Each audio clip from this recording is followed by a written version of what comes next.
ஆரம்பிக்கலாம். அனைவருக்கும் வணக்கம். ராஜபாளையம் முத்தமிழ் சங்கம் சிறப்புடன் இயங்கிக் கொண்டிருக்கக்கூடிய தொடர் இணைய ஆய்வரங்கத்திற்கு வருகை தந்துள்ள அனைவரையும் வாழ்த்தி வணங்குகிறேன்.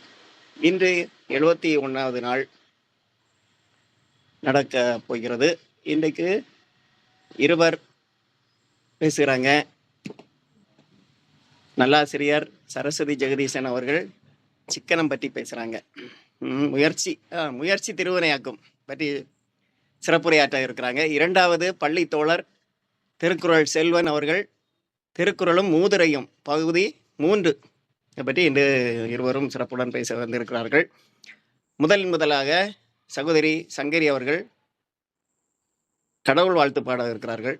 மார்க்கமா பாடுங்கள். மாலை வணக்கம். வணக்கம் ஐயா. வணக்கம். கடவுள் வணக்கம். தனம் தரும் கல்வி தரும் ஒரு நாளும் தளர்வறியா மனம் தரும் தெய்வ வடிவம் தரும் நெஞ்சில் வஞ்சமிலா இனம் தரும் நல்லன எல்லாம் தரும் அன்பர் என்பவர்க்கே கனம் தரும் பூங்குழலால் அபிராமியின் கடை கண்களே அபிராமியின் கடை கண்களே. நன்றி, மிகவும் நன்றி. அருமை, சிறப்பாக இருந்தது. அடுத்து தலைமையுரையாற்ற வந்துள்ள அம்மா கோவிந்தம்மாள் அவர்கள் தலைமையுரையாற்ற வருகிறார்கள். வாருங்கள் அம்மா, உங்கள் தலைமையுரை கொடுங்கள். மிக்க நன்றி ஐயா. ராஜபாளையம் முத்தமிழ் மன்றத்தின் நிறுவன தலைவர் சரஸ்வதி அம்மையார் அவர்களுக்கும் மற்றும் அருமையான இணைப்புரை வழங்கி கொண்டிருக்கக்கூடிய அசோகன் சாமுவேல் ஐயா அவர்களுக்கும், என்றும் ஒருங்கிணைப்பாளராகவும் இணைப்புரையாளராகவும் இருந்து இந்த தளத்தை சிறப்பாக முன்னெடுத்து சென்று கொண்டிருக்கக்கூடிய செல்வம் ஐயா அவர்களுக்கும், மற்றும் இந்த இணைப்பில் இணைந்திருக்கக்கூடிய பேரறிஞர் ஷரீஃப் அவர்களுக்கும் மற்றும் எவாஞ்சலின் மனோகரன் ஐயா அவர்களுக்கும் என்னுடைய வணக்கங்களை தெரிவித்துக் கொள்கிறேன். அருமையானதொரு பாடலை இறை வணக்கமாக பாடி இந்த நிகழ்வை துவங்கி வைத்திருக்கக்கூடிய அன்புக்குரிய சங்கரி அம்மா அவர்களுக்கும், இன்று சிறப்புரையாளராக வருகை தந்து உரையாற்ற இருக்கக்கூடிய இருவர், நல்லாசிரியர் சரஸ்வதி அம்மையார் அவர்கள் மிகச் சிறப்பானதொரு சொற்பொழிவாளர், ஆன்மீக துறையிலே மிக நல்லதொரு முன்னெடுப்போடு உரையாற்றக்கூடியவர். அந்த அம்மையார் இன்று இந்த தளத்திலே முயற்சி திருவினையாக்கும் என்ற ஒரு தன்முனை சொற்பொழிவை, தன் முனைப்பு சொற்பொழிவை மிக அற்புதமாக ஆற்ற இருக்கிறார். அவர்களுக்கும் மூதுரையும் திருக்குறளும் என்ற தலைப்பிலே ஔவையார் வழங்கிய மூதுரையை திருக்குறள் கருத்துக்களோடு ஒப்பிட்டு உரையாற்றி கொண்டிருக்கக்கூடிய செல்வன் ஐயா அவர்கள் 2 அரங்குகளை கடந்து இன்று 3வது அரங்கிலே அதே தலைப்பை குறித்து பேச இருக்கிறார். 30 பாடல்களையும் இன்று முடித்து விடுவார் என்று நினைக்கிறேன். அந்த அளவிலே மிக சிறப்பாக ஆராய்ந்து எந்தெந்த பாக்களோடு எந்தெந்த குரட்பாக்கள் பொருந்துகின்றன என்று உரையாற்றக்கூடிய ஒரு நுண்ணிய சொற்பொழிவாக ஐயா அவர்களுடையது இருந்து கொண்டிருக்கிறது. அவர்களையும் வரவேற்று அனைவருக்கும் என்னுடைய வணக்கங்கள், இருக்கக்கூடிய பெருமக்களுக்கும் என்னுடைய வணக்கங்களை வாழ்த்துக்களை தெரிவித்து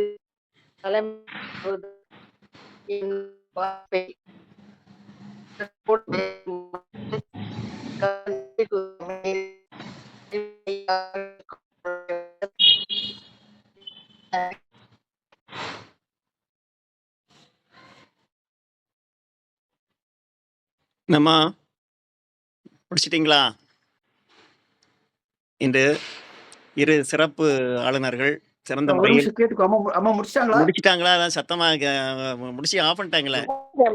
அம்மா என்ன? முடிச்சிட்டேங்க. சரிம்மா, சரிம்மா. மிக சிறப்பான தலைமை உரையாற்றி சென்றுள்ள கோவிந்தம்மாள் அம்மா அவர்களுக்கு நன்றி. இன்று இருவர் சிறப்பாக நமக்கு சிறப்புரையாற்ற இருக்கிறார்கள். முதலில் சரஸ்வதி அம்மா ஜெகதீசன் அவர்கள் முயற்சி திருவினையாக்கும் என்பது பற்றி சிறப்புரையாற்ற வந்திருக்கிறார்கள். வாருங்கள் அம்மா, வாழ்த்துகிறோம். வாருங்கள். அனைவருக்கும் இனிய மாலை வணக்கம். இன்றைக்கு ராஜபாளையம் முத்தமிழ் சங்கம் 71வது நாளாக தொடர் ஆய்வரங்கத்தை நடத்தி கொண்டிருக்கின்றது. இத்தளத்தில் இன்றைக்கு உரையாற்றுவதற்கு வாய்ப்பு அமைந்தமைக்கு எல்லாமல் இறைவனுக்கும் என்னுடைய இந்த சான்றோர் பெருமக்கள் அத்தனை பேருக்கும் நன்றி கலந்த வணக்கத்தையும் உரித்தாக்கி கொண்டு இந்த உரையை இன்றைக்கு தொடங்குகின்றேன். முயற்சி திருவினையாக்கும்.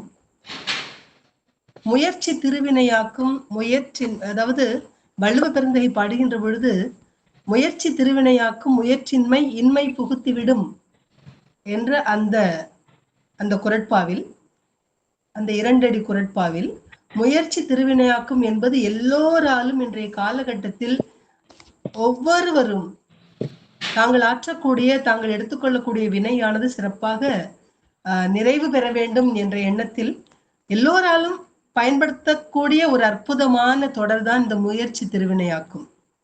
அதற்கு அப்படியே மாறுதலாக சொல்வதுண்டு, ஊழை முப்பக்கம் காண்பார்கள், உலைவின்றி தாழாது உஞற்றுபவர். அதாவது அது மாறுதல் என்று சொல்ல முடியாது. எவர் ஒருவர் முயற்சி செய்கின்றாரோ அவர்களுக்கு வெற்றி கிடைக்கும். அப்படி அந்த முயற்சி செய்து கொண்டே இருந்தால் ஊழையும் கூட தோல்வியுறச் செய்வார்கள். ஏனென்றால் தாழாது, கொஞ்சம் கூட சோர்வில்லாமல் தாழாமல் உஞற்றுபவர்கள், செயலாற்றுபவர்கள், தன்னை வருத்தி கொள்ளக்கூடியவர்கள், அவர்கள் எப்பொழுதுமே வெற்றியைத்தான் காண்பார்கள். சோர்வில்லாமல் ஒரு காரியத்தை தொடர்ந்து மேலும் மேலும் செய்து கொண்டே முயன்று கொண்டே இருந்தால் விதியை கூட வெற்றி கொள்வார்கள். அப்படிப்பட்ட அந்த முயன்ற காரியத்தில் பயனடைவது மட்டுமல்லாமல் அதில் வெற்றியை எக்காலத்தும் தக்க வைத்துக் கொள்வார்கள் என்ற கூற்றையும் கூட திருவள்ளுவ பெருந்தகை இந்த கடைசி குறட்பாவில் ஆழ்வினை உடைமை என்ற அதிகாரத்தில் சொல்லி செல்லுகின்றார். அப்படி அந்த அருமையான குறளில் முயற்சி திருவினையாக்கும் என்பதற்கு பொருத்தமான 2 நிகழ்ச்சிகளை மட்டும் பகிர்ந்து கொள்ள விரும்புகின்றேன். ஒன்று, சீனாவில் வடமேற்கு பகுதியில் இருக்கக்கூடிய தக்லமக்கான் என்று சொல்லக்கூடிய ஒரு பாலைவனம் அமைந்திருக்கின்றது. தக்லமக்கான் அப்படின்னாலே என்ன பொருள் அப்படின்னா, திரும்ப வர முடியாத ஒரு இடம் என்றும், அதற்கு இன்னொரு பெயர் மரணக்கடல் என்றும் பெயர். அப்படிப்பட்ட அந்த தக்லமக்கான் என்று சொல்லக்கூடிய அதற்கு என்ன ஒரு அதனுடைய இயல்பு எத்தன்மை என்று சொன்னால், அந்த தக்லமக்கான் என்ற பாலைவனத்தினுடைய, பொதுவா பாலைவனம் என்றாலே எந்த ஒரு பயிர்களும் இட முடியாத, அங்கு வாழ இயலாத ஒரு சூழல் ஏற்படும். வாழ இயலாத, நீர் இல்லாத, வாழ்க்கைக்கு தேவையானது, ஒருவர் உயிர் வாழ்வதற்கு தேவை முக்கியமாக நீர். அந்த நீர் இல்லாத வறண்டு கிடக்கக்கூடிய அந்த வனம், அந்த பாலைவனமானது எப்பொழுதுமே மணல் திட்டுக்கள் நிரம்பி இருப்பது, அதாவது நகர்ந்து கொண்டே இருக்கக்கூடிய மணல் திட்டுகள். அப்படிப்பட்ட ஒரு பாலைவனம் தான் இந்த தக்லமக்கான் என்ற அந்த பாலைவனம். அந்த பாலைவன பகுதியை என்ன செஞ்சிருக்காங்க, அந்த நாடு என்ன செய்தது இப்பொழுது என்று சொன்னால், பசுமை வளையமாக அது மாற்றி இருக்கின்றது. இந்த சீனா பாலைவனத்தை பசுமைப்படுத்தக்கூடிய முயற்சியில் வெற்றியும் கண்டிருக்கின்றது. எப்படின்னு சொன்னா, அந்த பாலைவனத்தை சுற்றிலும் எத்தனை கிலோமீட்டர் தூரம் 3000 கிலோமீட்டர் நீளம் இருக்கக்கூடிய அந்த இடத்தில் எந்த ஆண்டு முதல் என்றால் 1978ஆம் ஆண்டு முதல், மொத்தம் இன்றைய 1978ஆம் ஆண்டு முதல் 2024ஆம் ஆண்டு வரையிலும் தொடர்ந்து 46 ஆண்டுகள் இடைவிடாத முயற்சி செய்து 3 கோடிக்கும் மேலான மரங்களை அங்கு நட்டிருக்கின்றது. அந்த பாலைவனத்தையே ஒரு செழுமையான நிலமாக மாற்றி இருக்கின்றது. இதற்கு காரணம் அவர்களுடைய ஆழ்வினை, அவர்களுடைய முயற்சி தான் என்று சொல்லலாம். அப்படி 3 கோடிக்கும் அதிகமான மரங்களை நட்டு பசுமை வளையம் என்று சொல்லக்கூடிய அந்த வளாகத்தையே, அந்த பாலைவன இடத்தையே முழுவதுமாக பசுமை வளையமாக மாற்றி தான் எந்த எண்ணத்தை நிறைவேற்ற வேண்டும் என்று சீனா நினைத்ததோ அந்த திட்டத்தில் வெற்றியும் கண்டிருக்கின்றது என்று சொல்லலாம். அப்படி அந்த தக்லமக்கான் என்று சொல்லக்கூடிய அந்த பாலைவனமானது உலகத்தினுடைய 2வது நகரும் பாலைவனமாக இருக்கின்றது. பெரும்பாலும் நகரக்கூடிய மணல் திட்டுக்கள் கொண்டதாகவும் இருக்கின்றது. அங்கு வீசக்கூடிய காற்றின் காரணத்தினால் அந்த மணல் திட்டுகளால் தொடர்ந்து மாறிக்கொண்டே இருக்கும். ஒரு இடத்திலிருந்து இன்னொரு இடத்துக்கு அப்படியே மாறிக்கொண்டே இருக்கும் அந்த திட்டுகள். நேற்றிருந்த அந்த மணல் திட்டு இன்றைக்கு வேறு இடம் மாறி இருக்கும். அப்படி அந்த மாதிரி அந்த மணல் திட்டுகள் மாறிக்கொண்டே இருந்திருக்கின்றது. அந்த பசுமை வளையத்தை இவர்கள் உருவாக்கின பின்னர் உருவாக்கினது மட்டுமல்லாமல் அந்த நாட்டு மக்கள், அந்த உள்ளூர் மக்களுடைய விவசாயத்தை மேம்படுத்துவதற்காகவும் பொருளாதார வாய்ப்புகளை உருவாக்கி தருவதற்காக மட்டுமே இந்த பசுமை வளையத்தை அமைத்திருக்கின்றது சீனா. என்ன ஒரு சிறப்பு பாருங்கள். அப்போ அவர்கள் செய்த அந்த முயற்சியானது, நம்முடைய நாட்டிலும் பாலைவனம் இருக்கின்றது, அதற்கான முன்னெடுப்புகளை நம் நாடு செய்திருக்கின்றதா? நம்முடைய நாட்டு நம் நாட்டை ஆளக்கூடியவர்கள் அதை பற்றி சிந்தித்திருக்கின்றார்களா என்று நாம் யோசிக்க வேண்டும். அந்த சிந்தனையானது, அதனால்தான் இன்றைக்கும் சீனா உலக நாடுகள்ல முதன்மையான நாடாக, வளர்ந்த நாடுகள், இன்னும் சிறந்த ஒரு வளர்ச்சி பெற்ற நாடுகள் முதன்மையான நாடாக திகழ்வதற்கு காரணம் இந்த முயற்சி தான். அந்த ஆழ்வினையாகிய முயற்சி இருக்கின்ற காரணத்தினால்தான் இப்படி ஒரு வெற்றியை பெற்றிருக்கின்றது சீனா. அதில் வெற்றியும் கண்டு பாலை நிலத்தை பசுமை வளையமாக மாற்றி தன்னுடைய நாட்டு மக்களுக்கு மிகச் சிறந்த முறையில் வேலை வாய்ப்புகளை தந்து விவசாயத்தை மேம்பட வைப்பதற்காகவும் பொருளாதாரத்தினுடைய தரத்தை உயர்த்துவதற்காகவும் மிக அற்புதமான ஒரு செயலை ஆற்றி 46 ஆண்டுகள் அதற்கான செலவினத்தை செய்தது. அந்த செலவுகளை செய்த காரணத்தினால்தான், அந்த மக்களுடைய முழுமையான உழைப்பும் இருந்த காரணத்தினால்தான் இப்படிப்பட்ட ஒரு வெற்றியை அவர்களால் பெற முடிந்தது என்று சொல்லலாம். சரி, மற்றொரு சான்று உங்களுக்கு எடுத்துரைக்கின்றேன். இந்த சீன நாட்டினுடைய மக்கள் செய்த அந்த முயற்சி, அந்த முயற்சியினால்தான் அந்த வெற்றி கிடைத்தது. முயற்சியானது திருவினையாக்கியது என்று சொன்னார் என்று அந்த குறளுக்கு பொருத்தமாக இந்த நிகழ்ச்சி உங்களுக்கு எடுத்து இந்த நேரத்தில் பகிர்ந்து கொண்டேன். மற்றொரு நிகழ்ச்சி என்ன என்று சொன்னால், ஒரு வேடுவ குலப்பெண். அந்த வேடுவ குலம் என்று சொன்னாலே விலங்கினங்களை கொன்று வாழக்கூடிய ஒரு சூழல் இருக்கும். விலங்கினங்களை வேட்டையாடி வாழக்கூடிய நிலை. அவர்கள் அன்றாடம் காலை நேரத்தில் வேட்டைக்கு தங்களுடைய வேட்டை நாய்களை அழைத்து கொண்டு வேட்டைக்கு செல்வார்கள். என்ன கிடைத்ததோ அது கொணர்ந்து சமைத்து உண்பது, சில பொருட்களை மற்றவர்களுக்கு விற்று அதில் கிடைக்கக்கூடிய பொருளை வைத்து வாழ்வது, இப்படித்தான் அவர்களுடைய வாழ்க்கை முறை இருந்திருக்கின்றது. அப்படி ஒரு பெண்ணானவள், ஒரு இளம்பெண், ஒரு சிறுமி, 5 வயது சிறுமி. அவள் வேடுவ குலத்தில் பிறந்தவள். அதனால் என்ன செய்தான்னா, அவளுக்கு வேடுவ குலத்தில் பிறந்தாலும் கூட அந்த வேடுவர்களுடைய வாழ்க்கையை பார்த்து பார்த்து அவளுக்கு சலித்து போய்விட்டது. நாம் ஏன் இந்த வாழ்க்கை வாழ வேண்டும்? எல்லா பெண்களை போன்றும் தானும் இது போன்று எல்லா பெண்களை போன்றும் வாழ்ந்து அவர்களுக்கு திருமணம் செய்வது போன்றே தானும் திருமணம் செய்து கொண்டு பிள்ளைகளை பெற்று அந்த குழந்தைகளை மீண்டும் வேடர்களாக மாற்றி ஒரு பாவத் தொழிலை செய்யக்கூடிய செயலுக்கு நாம் தள்ளப்படுவோமோ என்ற ஒரு அச்சமானது அந்த குழந்தையினுடைய உள்ளத்தில் எழுந்தது. அந்த குழந்தைகள், தன்னுடைய குழந்தைகளும் இது போன்ற ஒரு பாவத் தொழிலை பிற்காலத்தில் செய்வார்களே, அதனால் என்ன செய்தாள்னா, அந்த சிறுமியானவள், அவளுக்கு ஒரு அந்த காலத்தில் பாலிய திருமணம் இருக்கும். சிறு வயதிலே திருமணம் செய்து விடுவார்கள். அவர்களுக்குரிய அந்த ஆண்கள் கூட வயதான ஆண்கள் இருக்கலாம். தன்னை விட வயதில் மூத்தவர்களா இருக்கக்கூடிய ஆண்களை திருமணம் செய்து கொடுக்கக்கூடிய நிலை இருந்திருக்கின்றது. அதனால் நாமும் இதே மாதிரி திருமணம் செய்து கொண்டு இப்படிப்பட்ட வாழ்க்கை நான் வாழணுமா அப்படிங்கிற ஒரு எண்ணம் அந்த குழந்தையினுடைய உள்ளத்தில் எழுந்தது. அதனால் என்ன செய்தாள் அப்படின்னு சொன்னா, இரவோடு இரவு, அது அடுத்த நாள் அந்த குழந்தைக்கு நிச்சயம் செய்ய போறாங்க. அதனால் என்ன செய்யறான்னா, இரவோடு இரவாக வெகு தூரம் நடக்க முற்படுகின்றாள். நம்ம எங்க போய் சேருவோமோ அந்த இடத்துல போய் நம்ம ஏதாவது தஞ்சம் அடையலாம் என்று நினைத்து அவள் ஒரு இடத்துக்கு இரவு முழுக்க நடந்து, நாள் முழுக்க நடந்து, பல நாட்கள் தொடர்ந்து கடைசியில ஏன்னா அந்த கானகம் பல்விதமான விலங்குகள் திரியக்கூடிய ஒரு வனாந்திரம். அந்த வனாந்தரத்தில் பலவிதமான விலங்கினங்களை பார்த்து அச்சப்படக்கூடிய அந்த குழந்தை வேடுவர் குலத்தில் பிறந்த காரணத்தினால் அவளுக்கு அந்த பயம் இல்லை, அந்த அச்சம் இல்லாமல் தன்னால் அவளுக்கும் சில அந்த வேட்டுவ தொழில் கொஞ்சம் தெரியும். அதனால் அதை வைத்துக்கொண்டு அந்த குழந்தை அந்த இடத்திலிருந்து தப்பி செல்லுகின்றது. ஒரு ஆசிரமத்தை சென்று அடைந்தது. அந்த ஆசிரமத்துக்கு சென்ற உடனே அவர்களிடம் தனக்கு இடம் வேண்டும் என்றெல்லாம் கேட்காமல் அங்கிருந்து ஒரு இடத்திலிருந்து மறைந்து கொண்டு மரத்தின் பின்னே இருந்து மறைந்து கொண்டு பார்க்கின்றது. யார் யார் இருக்கின்றார்கள் என்று பார்த்த உடனே அந்த ஒரு ஆசிரமம், அந்த குழந்தை சென்று சேர்ந்தது ஒரு ஆசிரமம். அந்த ஆசிரமத்தில் முனிவர்களும் சிறுவர்களும் எல்லோரும் படிக்கக்கூடிய குழந்தைகள் எல்லாமே இருக்கிறாங்க, சிறுவர்கள் எல்லாம் இருக்கின்றார்கள்.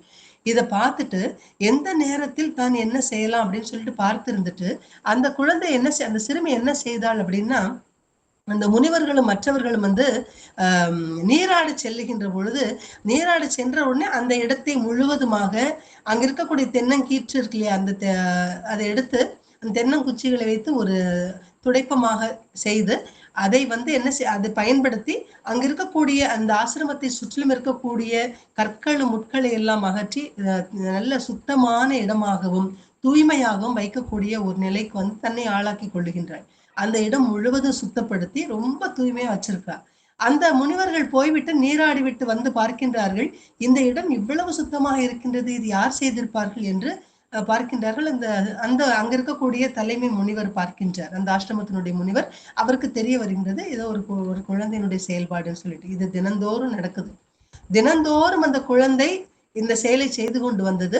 அந்த சாதுவோடு இருக்கக்கூடிய அந்த முனிவரோடு இருக்கக்கூடிய நேரத்தில் எல்லாம் அந்த சிறுவர்கள் படிக்கின்ற பொழுது அந்த சிறுமியும் என்ன செய்தாள் அப்படின்னு சொன்னா, அந்த அந்த குரு சொல்லிக் கொடுக்கக்கூடிய கல்வியும் தானும் நாள்தோறும் கேட்டு கேட்டு கேட்டு கேட்பது மட்டுமல்லாமல் தன்னுடைய நாவினால் அந்த இறைவனுடைய நாமத்தை உச்சரித்து கொண்டும் அவருடைய மகிமைகளை தன்னுடைய உள்ளத்தில் அசை போட்டு கொண்டும் அங்கு சேவை செய்யக்கூடிய அங்க இருக்கக்கூடிய முனிவர்களுக்கு செய்த சேவை அந்த இடத்தை தூய்மைப்படுத்தியது.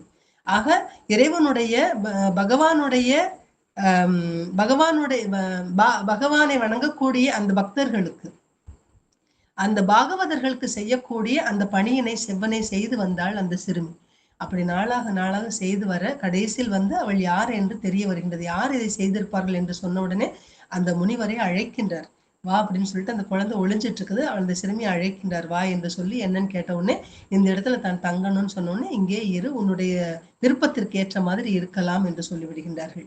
அப்போ அப்படி இருந்த அவளிடம்தான் அந்த முனிவர் தன்னுடைய காலம் முடிந்தது, தான் தபஸினால் தன் முக்தி அடைய போகின்றார் என்பதை தெரிவித்துவிட்டு, இந்த இடத்தில் நீ தங்கியிரு, எங்களோடு நீ வர வேண்டாம் என்று சொல்லி முனிவர்களும் மற்றவர்களும் அவர்களுடைய விருப்பத்திற்கு ஏற்ற மாதிரி யோக முக்தி அடைகின்றார்கள்.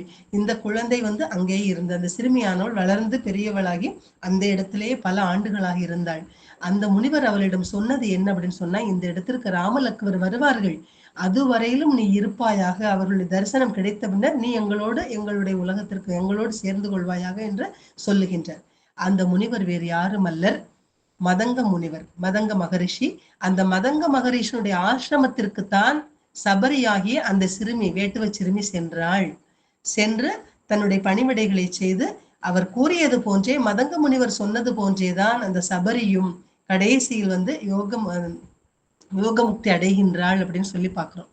அப்ப ராமலக்வருடைய தரிசனம் கிடைத்த பின்னர் அவர் அன்னையே என்று அழைத்த விதம், எல்லோரும் அந்த சபரியை கடவுளை பகவானே அன்னையே என்று அழைக்கின்றார். எப்படி காரைக்கால் அம்மையை சிவபெருமான் அம்மையே என்று அழைத்தாரோ, அதுபோல இங்கு அன்னையே என்று ராமபிரானால் அழைக்கப்பட்ட ஒரு சிறப்பும், வான்மீக முனிவரால் தபோதனே என்று சொல்லக்கூடிய அருந்தவத்து அரசி என்று கம்பர் புகழக்கூடிய, கம்பரால் அழைக்கப்பட்டவராகிய இந்த சபரி, அவளை சாருபாஷினி என்றும் வான்மீக முனிவர் இவரை சொல்வார்.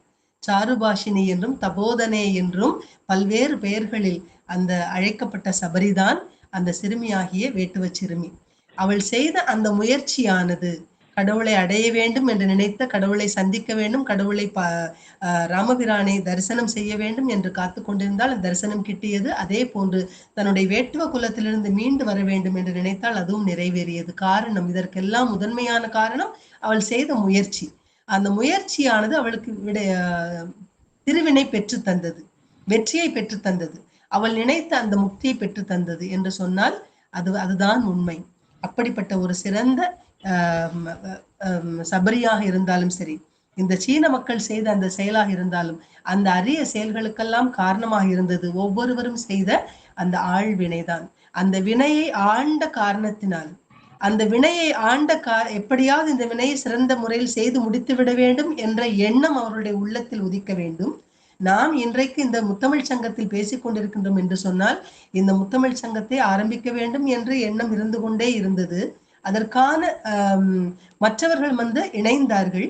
பிறர் முக்கியமா குமரி செல்வன் ஐயா சரி என்று ஒத்துக்கொண்ட காரணத்தினாலும் மற்றும் நம்முடைய தலைமை உரை நாள்தோறும் தலைவராக இருந்து இந்த நிகழ்ச்சியை சிறப்பித்துக் கொடுக்கக்கூடிய கோவிந்தம்மாள் ஜோதி நடராஜன் அம்மா ஒத்துக்கொண்ட காரணத்தினாலும் மற்ற சான்றோர் பெருமக்கள் அத்தனை பேரும் இங்கு வந்த காரணத்தினாலும் தான் இந்த நிகழ்ச்சிகள் மிக சிறப்பாக நடைபெறுவதற்கு காரணமாக இருக்கின்றது. என்னதான் நம் கடவுள் வந்து நாம் முயற்சி செய்தாலும் இறைவனுடைய அந்த அனுகிரகமும் இறைவனுடைய அருளும் ஆசையும் இருந்த காரணத்தினால்தான் இது வந்து நிறைவேறியது.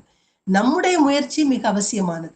நாம் எடுத்துக்கொண்ட முயற்சி சிறப்பாக நடைபெற வேண்டும், நாம் எடுத்துக்கொண்ட முயற்சி வெற்றி பெற வேண்டும் என்ற எண்ணமும் சொல்லும் செயலும் மூன்றும் இணைந்த காரணத்தினால் இதை சிறப்பாக நடைபெறுவதற்கு காரணமாக இருந்தது என்று கூறி முயற்சி திருவினையாக்கும் என்பதற்கு இந்த 2 செய்திகளை சொல்லி என்னுடைய உரையை நிறைவு செய்கின்றேன். நன்றி, வணக்கம்.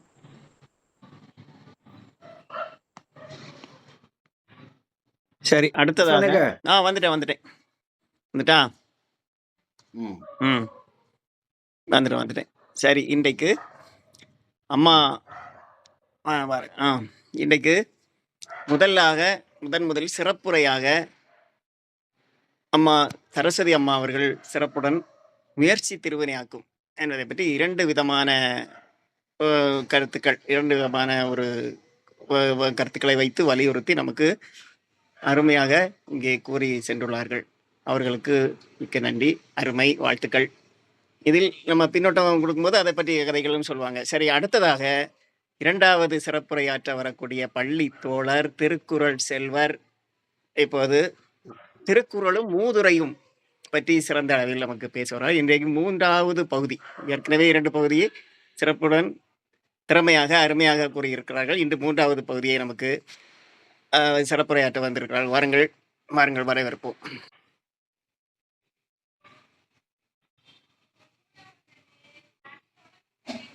அனைவருக்கும் வணக்கம். நன்றி. அனைவருக்கும் வணக்கம்.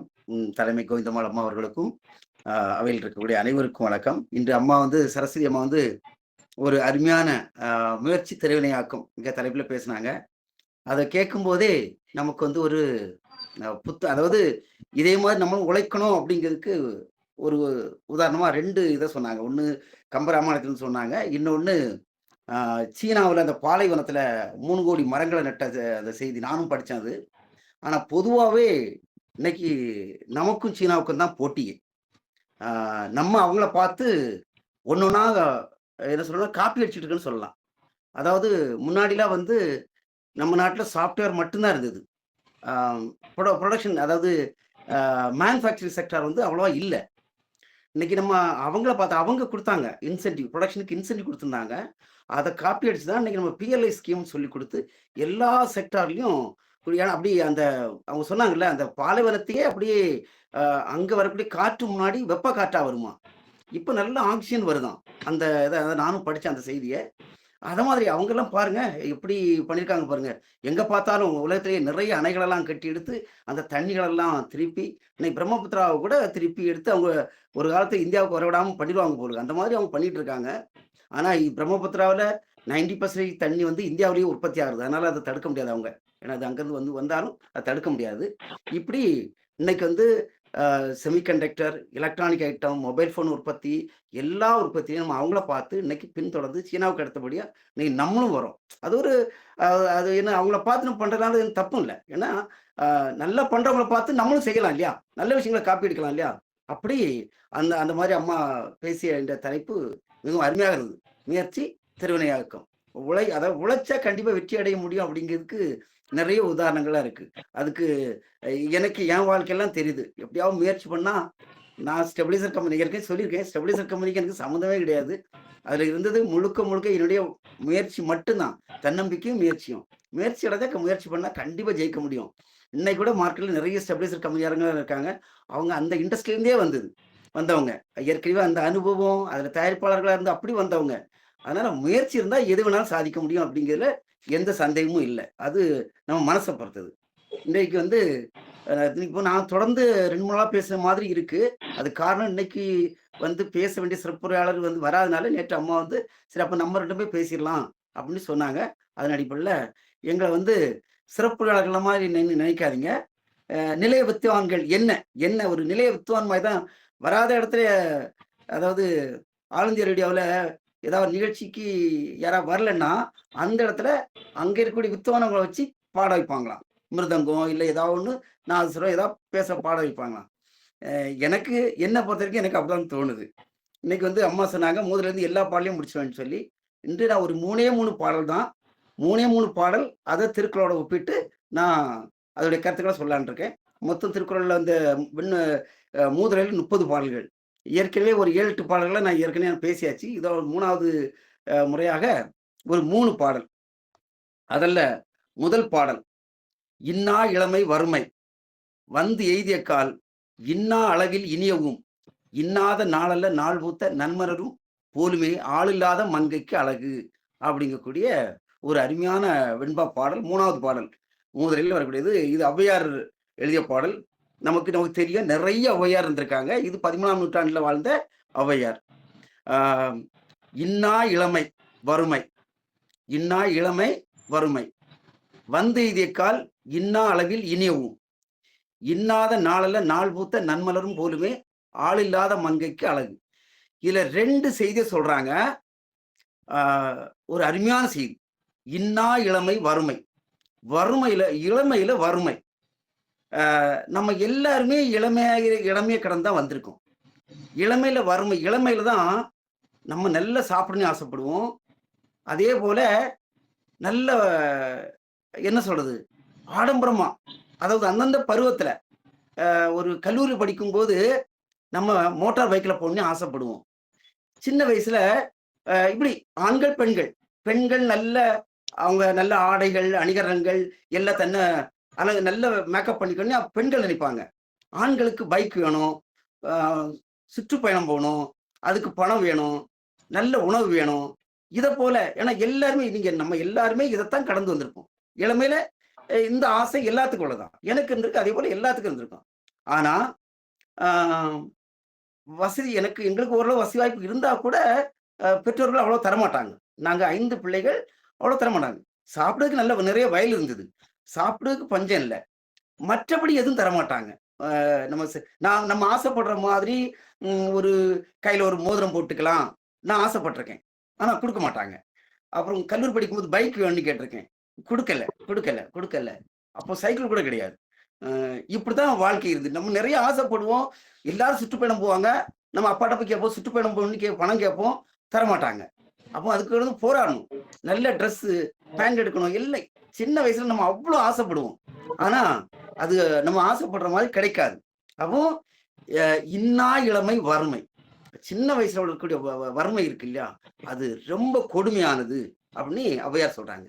இன்னொரு செய்தி சொல்றாங்க, வந்து எய்திய கால் முதுமையில வயசான பிறகு வந்து எய்திய கால் இன்னா கொடுமையான எதுனா அளவில் இனியவும் அளவு கடந்த செல்வம்.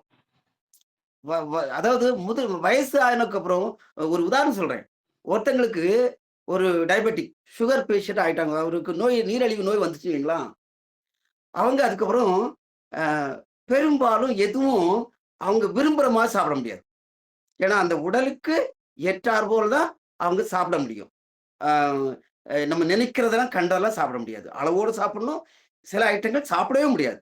அதாவது மாவு சத்துன்னு சொல்லக்கூடிய சாப்பாடு, கோதுமை அரிசி உணவு, கோதுமை உணவு இதெல்லாம் நிறைய நம்ம அதை வந்து சாப்பிட முடியாம சின்ன வயசுல நிறைய இதை மாதிரி சாப்பிட்டுட்டு ஒரு வயசுல நீங்க இதெல்லாம் சாப்பிடவே கூடாது, நீங்க புரோட்டீனும் நார்ச்சத்து உள்ள ஐட்டங்கள் தான் நீங்க சாப்பிடணும்னு கட்டுப்பாடு. அதுக்கு ராகி கம்பு இது மாதிரி நோயாளிகளுக்கு இப்படி வீடெல்லாம் செல்வம் இருக்கும். அதாவது நல்ல வயதானுக்கு அப்புறம் எல்லாம் இருந்தும் அதை பார்த்துக்கதான் நம்மளுக்கு பணம் இருக்கு, எல்லாம் இருக்கு, ஆனா சாப்பிட முடியாது. அது எவ்வளவு கொடுமை அது. அது அது ஒரு மன ரீதியா எல்லாம் இருக்கு, ஆனா அனுபவிக்க முடியலையே, அந்த ஒரு ஏக்கம். வாழைப்பழம் சாப்பிட முடியாது, மாம்பழம் சாப்பிட முடியாது. சாப்பிடலாம், கொஞ்சம் கொஞ்சம் ருசிக்கலாம். சின்ன வயசுல சாப்பிட்ட மாதிரி சாப்பிட முடியுமா? சின்ன வயசுல ஒரு வாரம் நிறைய பழங்கள் சாப்பிடுவோம், மாம்பழம்லாம் மானாவாரியா சாப்பிடுவோம், எவ்வளவோ சாப்பிடுவோம். ஆனா இதெல்லாம் வந்தா ஒரு வயசுக்கு அப்புறம் இதெல்லாம் சாப்பிடவே முடியாது. அப்படியே ஒரு அதுல கடைகள்ல போனா கூட அந்த நீரிழிவு நோயாளிகள் உள்ளவங்க சின்ன வயசுல இவ்வளவு சாப்பிட்டவங்க அதெல்லாம் கண்ணெடுத்து கூட பார்க்க மாட்டாங்க. பார்க்காம அப்படியே போகக்கூடிய ஒரு கட்டாயத்துக்கு மாறிடுவாங்க. அதுக்கு 2 உதாரணம் சொல்றாரு. இந்த அவையவர் வந்து 2 உதாரணம் சொல்றாங்க. "இன்னாத நாளல்ல நாள் பூத்த நல்மலரும்." அதாவது பருவத்துல பூக்கக்கூடிய பூக்கள தான் நம்ம நம்ம ரசிப்போம், எல்லாம் பண்ணுவோம். அதான் பயன்படும். அந்தந்த பருவத்துல பூக்கக்கூடிய பூக்கள வந்து மாலை கட்டுறதுக்கும், அதுக்கு இதுக்குன்னு எல்லாம் அது கரெக்ட்டா அந்த சீசனல் பழங்களா இருக்கட்டும், பூக்களா இருக்கட்டும், அது பயன்பெறும். அந்த பருவமில்லாத நாள்ல, அது தப்பி தவறி பூக்கக்கூடிய பூக்கள் வந்து எதுக்கும் பயன்படாது. அதை யாரும் எதிர்பார்க்கவும் மாட்டாங்க. அந்த பூக்கள் அப்படியே பூத்து காஞ்சு போறதுதான். அது பயன்படாது. ஏன்னா, அந்த பருவத்துல உள்ளதான் அது நம்மளும் அப்படிதான் அதுக்கு பழகியிருப்போம். இன்னொரு உவமைய சொல்றாங்க. எப்படி பருவமில்லாத காலத்துல வந்து பூக்கள் வந்து அது பயனில்லாம போகுதோ, அதே போல ஆளில்லா மங்கைக்கு அழகு. ஆளில்லாத மங்கைக்கு அழகு. ஒரு நல்ல ஒரு அழகான பெண். அவள் திருமணம் ஆகாம, அப்படியே அவளுக்கு எந்த துணையும் இல்லாம, அவள் கடைசி அதாவது ஒரு ஒரு 16, 18, 20 வயதுல நல்ல அழகான பெண் ஒருத்தி, அவளுக்கு திருமணம் ஆகாம, ஆள் துணையும் இல்லாம, அப்படியே ஒரு 80, 90 வயசு வரைக்கும் வாழ்ந்து, தனிமையிலே இருந்து இறந்து போனா அது எப்படி இருக்கும்? எவ்வளவு கொடுமை அது? அப்படின்னு சொல்லி ஒரு 2 உவமைய இந்த 2 செய்திக்கு, இளமையில வறுமை, முதுமையில செல்வம். இந்த 2மே அ அது ஒரு கொடுமை தான். துன்பம் தான். இந்த செல்வமும் துன்பத்தை தரும். அனுபவிக்க முடியாது. ஆனா அந்த செல்வத்துக்கு சொந்தக்காரங்க எல்லாம் வந்து சுத்தி நிப்பாங்க. அப்படி அந்த அந்த அதுமா அத பா இன்னும் சொன்னா அதுக்கு சண்டை போட்டுட்டு இருப்பாங்க. இவரு முன்னாடியே சொந்தக்காரங்க அண்ணன், பெரியப்பா மகன், சித்தப்பா மகன் எல்லாரும் வந்து இவருக்கு ஆள் இல்லன்னா, அந்த சொத்துக்கு வந்து இவர் கண் முன்னே அடிச்சுட்டு நிப்பாங்க. அப்படி ஒரு கொடுமைய இவர் வாழ்நாளில சந்திப்பார். இத வள்ளுவர் என்ன சொல்றாரு? இப்போ எனக்கு திருக்குறள்லாம் ஓரளவு நல்லா தெரியும். இந்த இந்த பாடலுடைய கருத்துக்கள் வந்து திருக்குறள்ல என்னெல்லாம் சொல்லப்பட்டிருக்கு அப்படி பார்க்கும்போது, "இன்மையின் இன்னாதது யாதெனின் இன்மையின் இன்மையே இன்னாதது." அவர் சொல்றாரு. "இன்மையின் இன்னாதது யாதெனின்" அவர் சொல்றாரு. இந்த வறுமைய மாதிரி கொடுமையான துன்பம் எதுன்னு கேட்டா, "இன்மையின் இன்மையே இன்னாதது." அதுக்கு அவர் சொல்றாரு, வறுமைய போல துன்பமானது எதுன்னு நீங்க கேட்டீங்கன்னா, அது வந்து வறுமைதான்.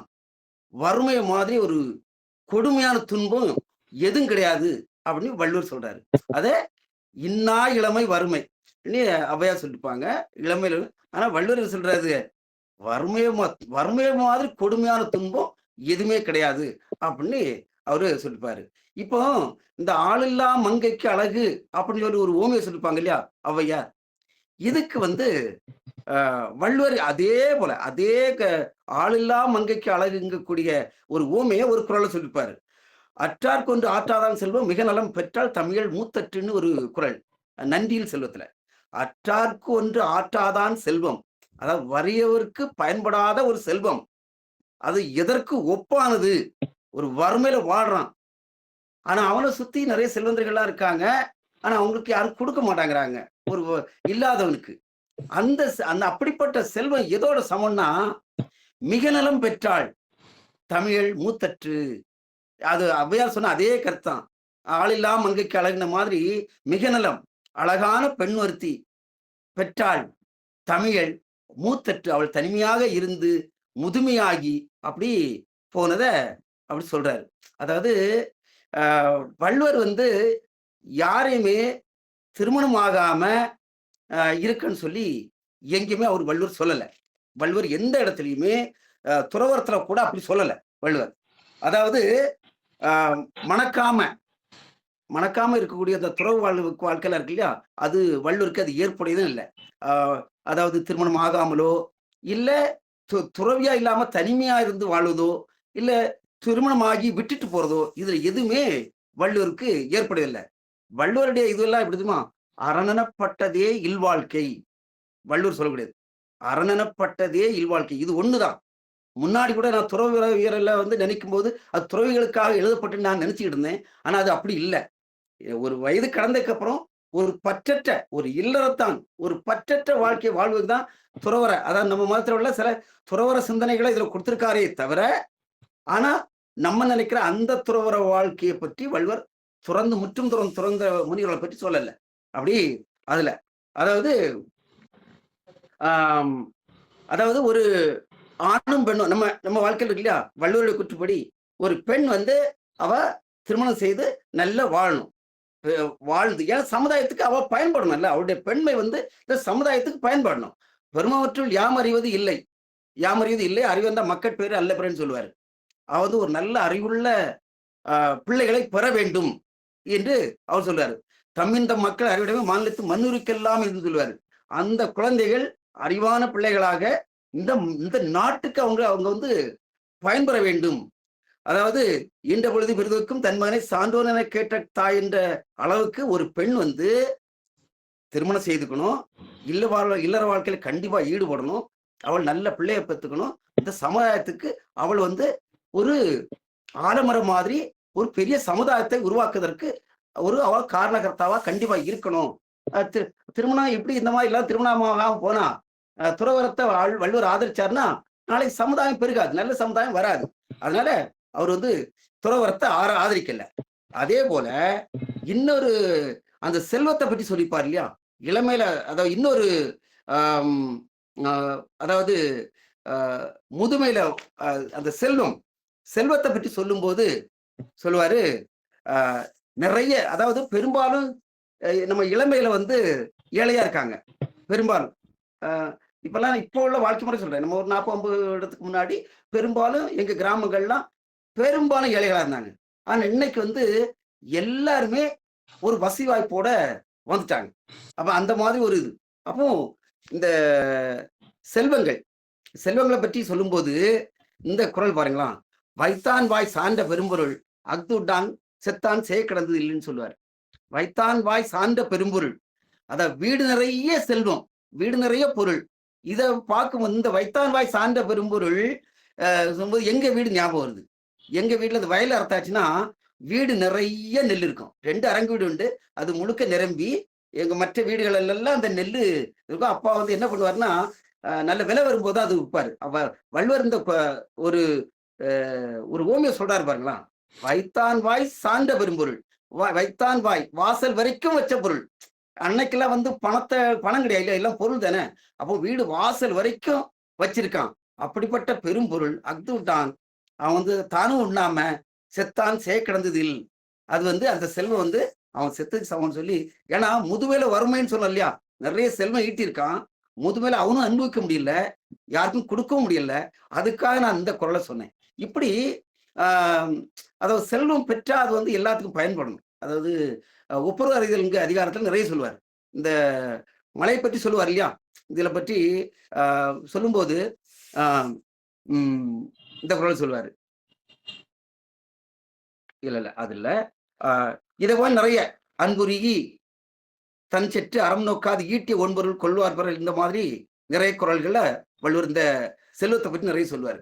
நம்ம நிறைய சேர்த்து வச்சிருப்போம், அது பிற்காலத்துல யாரோ தான் அதை அனுப்பிப்பாங்க அப்படிங்கிறது அதை சொல்லுவார். அடுத்த ஒரு செய்யுள் வெண்பாவில மூதுரையில ஒரு குறள் பாருங்க. மடல் பெரிது தாளை, மகிழ் இருந்து கந்தம், உடல் சிறியர் என்று இருக்க வேண்டாம், கடல் பெரிது மண்ணீரும் ஆகாது, அதன் அருகே சிற்றூரல் உண்ணீரும் ஆகிவிடும் அப்படிங்கக்கூடிய ஒரு வெண்பா மூதுரையில் உள்ள பாடல். 12வது பாடல். மடல் பெரிது தாளை, தாளம்பூ அந்த மடல் இருக்கு இல்லையா, அந்த தாளம்பூ பெருசா இருக்கும். மகிழ் இனிது கந்தம், பாருங்க தாளம்பூ பெருசா இருக்கும், அதுல நறுமணம் இருக்காது, ஆனா பூ மட்டும் பெருசா இருக்கும். மகிழ் இனிது கந்தம், மகிழம்பூ பார்க்கறதுக்கு ரொம்ப சின்னதா இருக்கும், ஆனா அதுல இருக்கக்கூடிய வாசனைகள் இருக்கு இல்லையா, அது வாசனைகள் நிறைய இருக்கும். அப்படிப்பட்ட இந்த ரெண்டுக்கும் உள்ள ஒரு இதை சொல்லுவார், ஒரு ஒற்றுமைப்படி சொல்லிட்டு, உடல் சிறியர் என்று இருக்க வேண்டாம், உடல் சிறியர் என்று இருக்க வேண்டாம், யாரையும் உருவென்று எல்லாமே வேணும் சொல்லி, அதே போல உடல் சிறியர் என்று இருக்க வேண்டாம். கடல் பெருசு, மண்ணீரும் ஆகாது, அந்த தண்ணி குடிக்க ஆகாது, துணி தைக்க கூட ஆகாது, அதன் அருகே சிற்றூரல், கடற்கரையில ஊறக்கூடிய சின்ன ஊற்று, உண்ணீரும் ஆகிவிடும். கடற்கரையில ஊறக்கூடிய ஒரு சின்ன ஒரு ஊற்று, அந்த ஊற்றுல இருக்கக்கூடிய நல்ல தண்ணியை நம்ம குடிக்க முடியும், சமைக்க முடியும், எல்லாம் செய்ய முடியும். ஆனா அவ்வளவு பெரிய கடல்ல இருக்கக்கூடிய தண்ணியை நம்ம ஒண்ணும் செய்ய முடியாது அப்படிங்கிறதுக்கு சொல்லுவார். இதுல வந்து என்னன்னா, யாரையும் உடல் சிறியர் என்று இருக்க வேண்டாம். இந்த வள்ளுவர் சொல்றாரு இல்லையா, உருவு கண்டு எல்லாமை வேண்டும் உருள் பெருந்தேருக்கு அச்சாணி அன்னார் உடைத்துன்னு சொல்லுவார் இல்லையா. இது போல யாரையும் அந்த அந்த இது சின்னவங்க இது பெரியவங்க, அதான் தாளம்பூ அவ்வளவு பெருசா இருக்கு, ஆனா அதுல மனம் வரல. ஆனா மகிழம்பூ அப்படி கிடையாது, அது சின்னதா இருக்கு, அவ்வளவு வாசனை இருக்கு. ஆனா அது யாரையும் அந்த உருவு கண்டு நீங்க அப்படி இந்த தாழ்வா இடம் போடாதீங்க அப்படின்னு சொல்லுவாரு. இதுக்கு ஒரு உதாரணம், இப்போ டாக்டர் அப்துல் கலாம் ஐயா அவர்கள் எடுத்துக்கலாம். பாருங்க, அவர் தோற்றத்துக்கும் அவர் சாதிச்சதுக்கும் இன்னைக்கு நம்ம அணு ஆயுதம், மற்றபடி ஆயுதங்கள், அதாவது இன்னைக்கு ராக்கெட் எல்லாமே, இன்னைக்கு ஐஎஸ்ஆர்ஓவா இருக்கட்டும், டிஆர்டிஓவா இருக்கட்டும், எல்லா ராக்கெட்டுக்கும் ஃபவுண்டர் டாக்டர் அப்துல் கலாம் ஐயா தான். அவர் உருவத்தை பாருங்க, அவருடைய அந்த அறிவு, அந்த ஆற்றல், அந்த இதெல்லாம் அது படிச்சதுனால தான் கடைசியில நம்ம நாட்டினுடைய ஜனாதிபதியாகவும் ஆனார். அப்படி ஒரு உயர்ந்த பதவியிலிருந்து அவருடைய இறப்பெல்லாம் பாருங்க. பள்ளி மாணவருக்கு முன்னாடி மணிப்பூர்ல நினைக்கிறேன், மணிப்பூர்ல எங்கேயோ பள்ளி மாணவருக்கு முன்னாடி அவர் ட்ரீம் பற்றி பேசிட்டு இருக்காரு, கனவு காலங்கள்னு பேசிட்டு இருக்காரு. அந்த இடத்துல அப்படியே நெஞ்ச பிடிச்சு உட்கார்ந்தவர் தான். அவருடைய இறப்பை பாருங்க. கடைசி காலம் கூட அவர் விருப்பப்படி மாணவர்கள் மத்தியில் பேசும்போது அவர் இறந்தார். ஆனா அவர் அப்படி சாதிச்சாரு. ஆனா அவர் உருவத்துக்கும் அவர் சாதிச்சதுக்கும் சம்மந்தம் கிடையாது. இன்னொரு உதாரணம் சொல்ற மாதிரினா, என்னுடைய சொந்தம், உங்களுக்கு எல்லாம் தெரியும், இந்த வசந்தன்கோ உரிமையாளர் வசந்தகுமார். இவர் எங்க அண்ணன், எங்க ஊரு, எங்க அண்ணன் சொந்தம். இவர் ஆள் ரொம்ப குள்ளமா இருப்பார். என்ன போல அவரு ஆள் நல்ல நல்ல கருப்பார். பார்க்கறதுக்கு ஒரு ஒரு இதுவா இருக்க மாட்டாரு, நல்ல ஒரு தோற்றமா இருக்க மாட்டாரு. உருவமும் குறைவு, ஆள் கருப்பாவும் இருப்பாரு, ஒரு ரொம்ப லட்சணமாவும் இருக்க மாட்டாரு. அப்போ நான் சோனி கம்பெனில அக்கௌண்ட்ஸ் மேனேஜரா வேலை பார்க்குறேன். ஒரு நாள் எங்க கம்பெனிக்கு வந்தாரு. எனக்கும் அவருக்கும் நல்ல பழக்கம். நான் அடிக்கடி சந்திச்சுக்குவேன். அவர் வீட்டுக்கு போறதும், கடைக்கு போறதும் இப்படி நிறைய சந்திப்போம். ஒரு நாள் எங்க ஆபீஸ்க்கு வந்தார், சோனி ஆபீஸ்க்கு வந்தார். இப்போ சோனி நிறைய பண்ணிட்டு இருக்காங்க. உள்ள வந்தாரு. அவர் வந்த உடனே எங்க கம்பெனி எம்டி, ஜாப்பனீஸ் எல்லாரும் இருக்காங்க. வசந்தகுமார் அவர் வந்த உடனே எல்லாரும் இழந்திருந்தாங்க. அப்போ அவர் சொல்றாரு, எல்லாம் சிரிச்சுட்டு அந்த உரையாடல சொல்றாரு, என்ன தலைவா நீ விளம்பரம் போடுற, அது பாக்குற மாதிரியா இருக்கு, நீ ஏன் படத்தை போடு தலைவா, உன் பிசினஸ் ரொம்ப ஆகாவோகம் வரும் அப்படி சொல்றாரு. அங்க நிக்கிறவங்க எல்லாருமே நார்த் இந்தியன்ஸ், நல்ல ஹைட்டு ஃபேர் எல்லாம். இவரு ஆளு குட்டம், ஆள் கருப்பா இருக்காரு. இவர் சொல்றாரு, அவங்க முன்னாடி ஒரு 30-40 பேர் நிக்கிறாங்க. அவர் முன்னாடி சொல்றாரு, எந்தெந்த நடிகை படத்தையோ போட்டிருக்கியா, அதெல்லாம் போடாத, என் படத்தை போடு அப்படின்னாரு. ஏன்னா தமிழ்நாட்டுல அவர் படத்தை போட்டு விளம்பரம் படுத்தி இன்னைக்கு 150க்கு மேல அவருக்கு ஷோரூம் திறந்திருக்காரு. அவர் இறந்த பிறவே ஒரு 50-60 ஷோரூம் திறந்துட்டாங்க. எப்படின்னா, நான் ஆரம்பத்துல நினைப்பேன், 90லாம் நினைப்பேன், அண்ணன் என்னண்ணே நீங்க உங்க படத்தையும் நீங்க போட்டிருக்கீங்களே அப்படின்னு. அப்படி அது ஒரு தன்னம்பிக்கை பாருங்க. அந்த அவர் உருவத்தை தான் இந்த முகத்தை வச்சு எப்படி, ஆனா இன்னைக்கும் அவர் இன்னைக்கு இறந்த 5-6 ஆண்டுகள் ஆச்சு. ஆனா இன்னைக்கு அவருடைய உருவத்தை அவர் நடிச்ச விளம்பரங்கள் தான் இன்னைக்கு வசந்தனுக்கு விளம்பரம் ஆகிட்டு இருக்கு. அவரை எதிர்த்து போட்டி போட்டவங்க யாருமே அவர் பக்கத்திலே இல்லை. இன்னைக்கு அந்த அளவுக்கு நான் எதுக்கு அந்த உருவத்தை கண்டு யாரும் எடை போட முடியாதுங்கிறதுக்கு அவர் என் கண்ணெதிரே நான் பார்த்த, எனக்கு யாருக்கும் அந்த தைரியம் வராது. நம்ம முகத்தை போட்டா என்ன நினைப்பாங்க, அப்படி ஒரு கேவலமா நினைப்பாங்க அப்படிங்கக்கூடிய நமக்குள்ளே ஒரு தாழ்வு மனமா இருக்கும். ஆனா அவரு அப்படி இல்லை, சாதாரணமா அவருடைய சம்பளம் பெற 750 ரூபாய் சம்பளம், பிஜேபியில ஒர்க் பண்ண ஒரு சேல்ஸ்மேன்.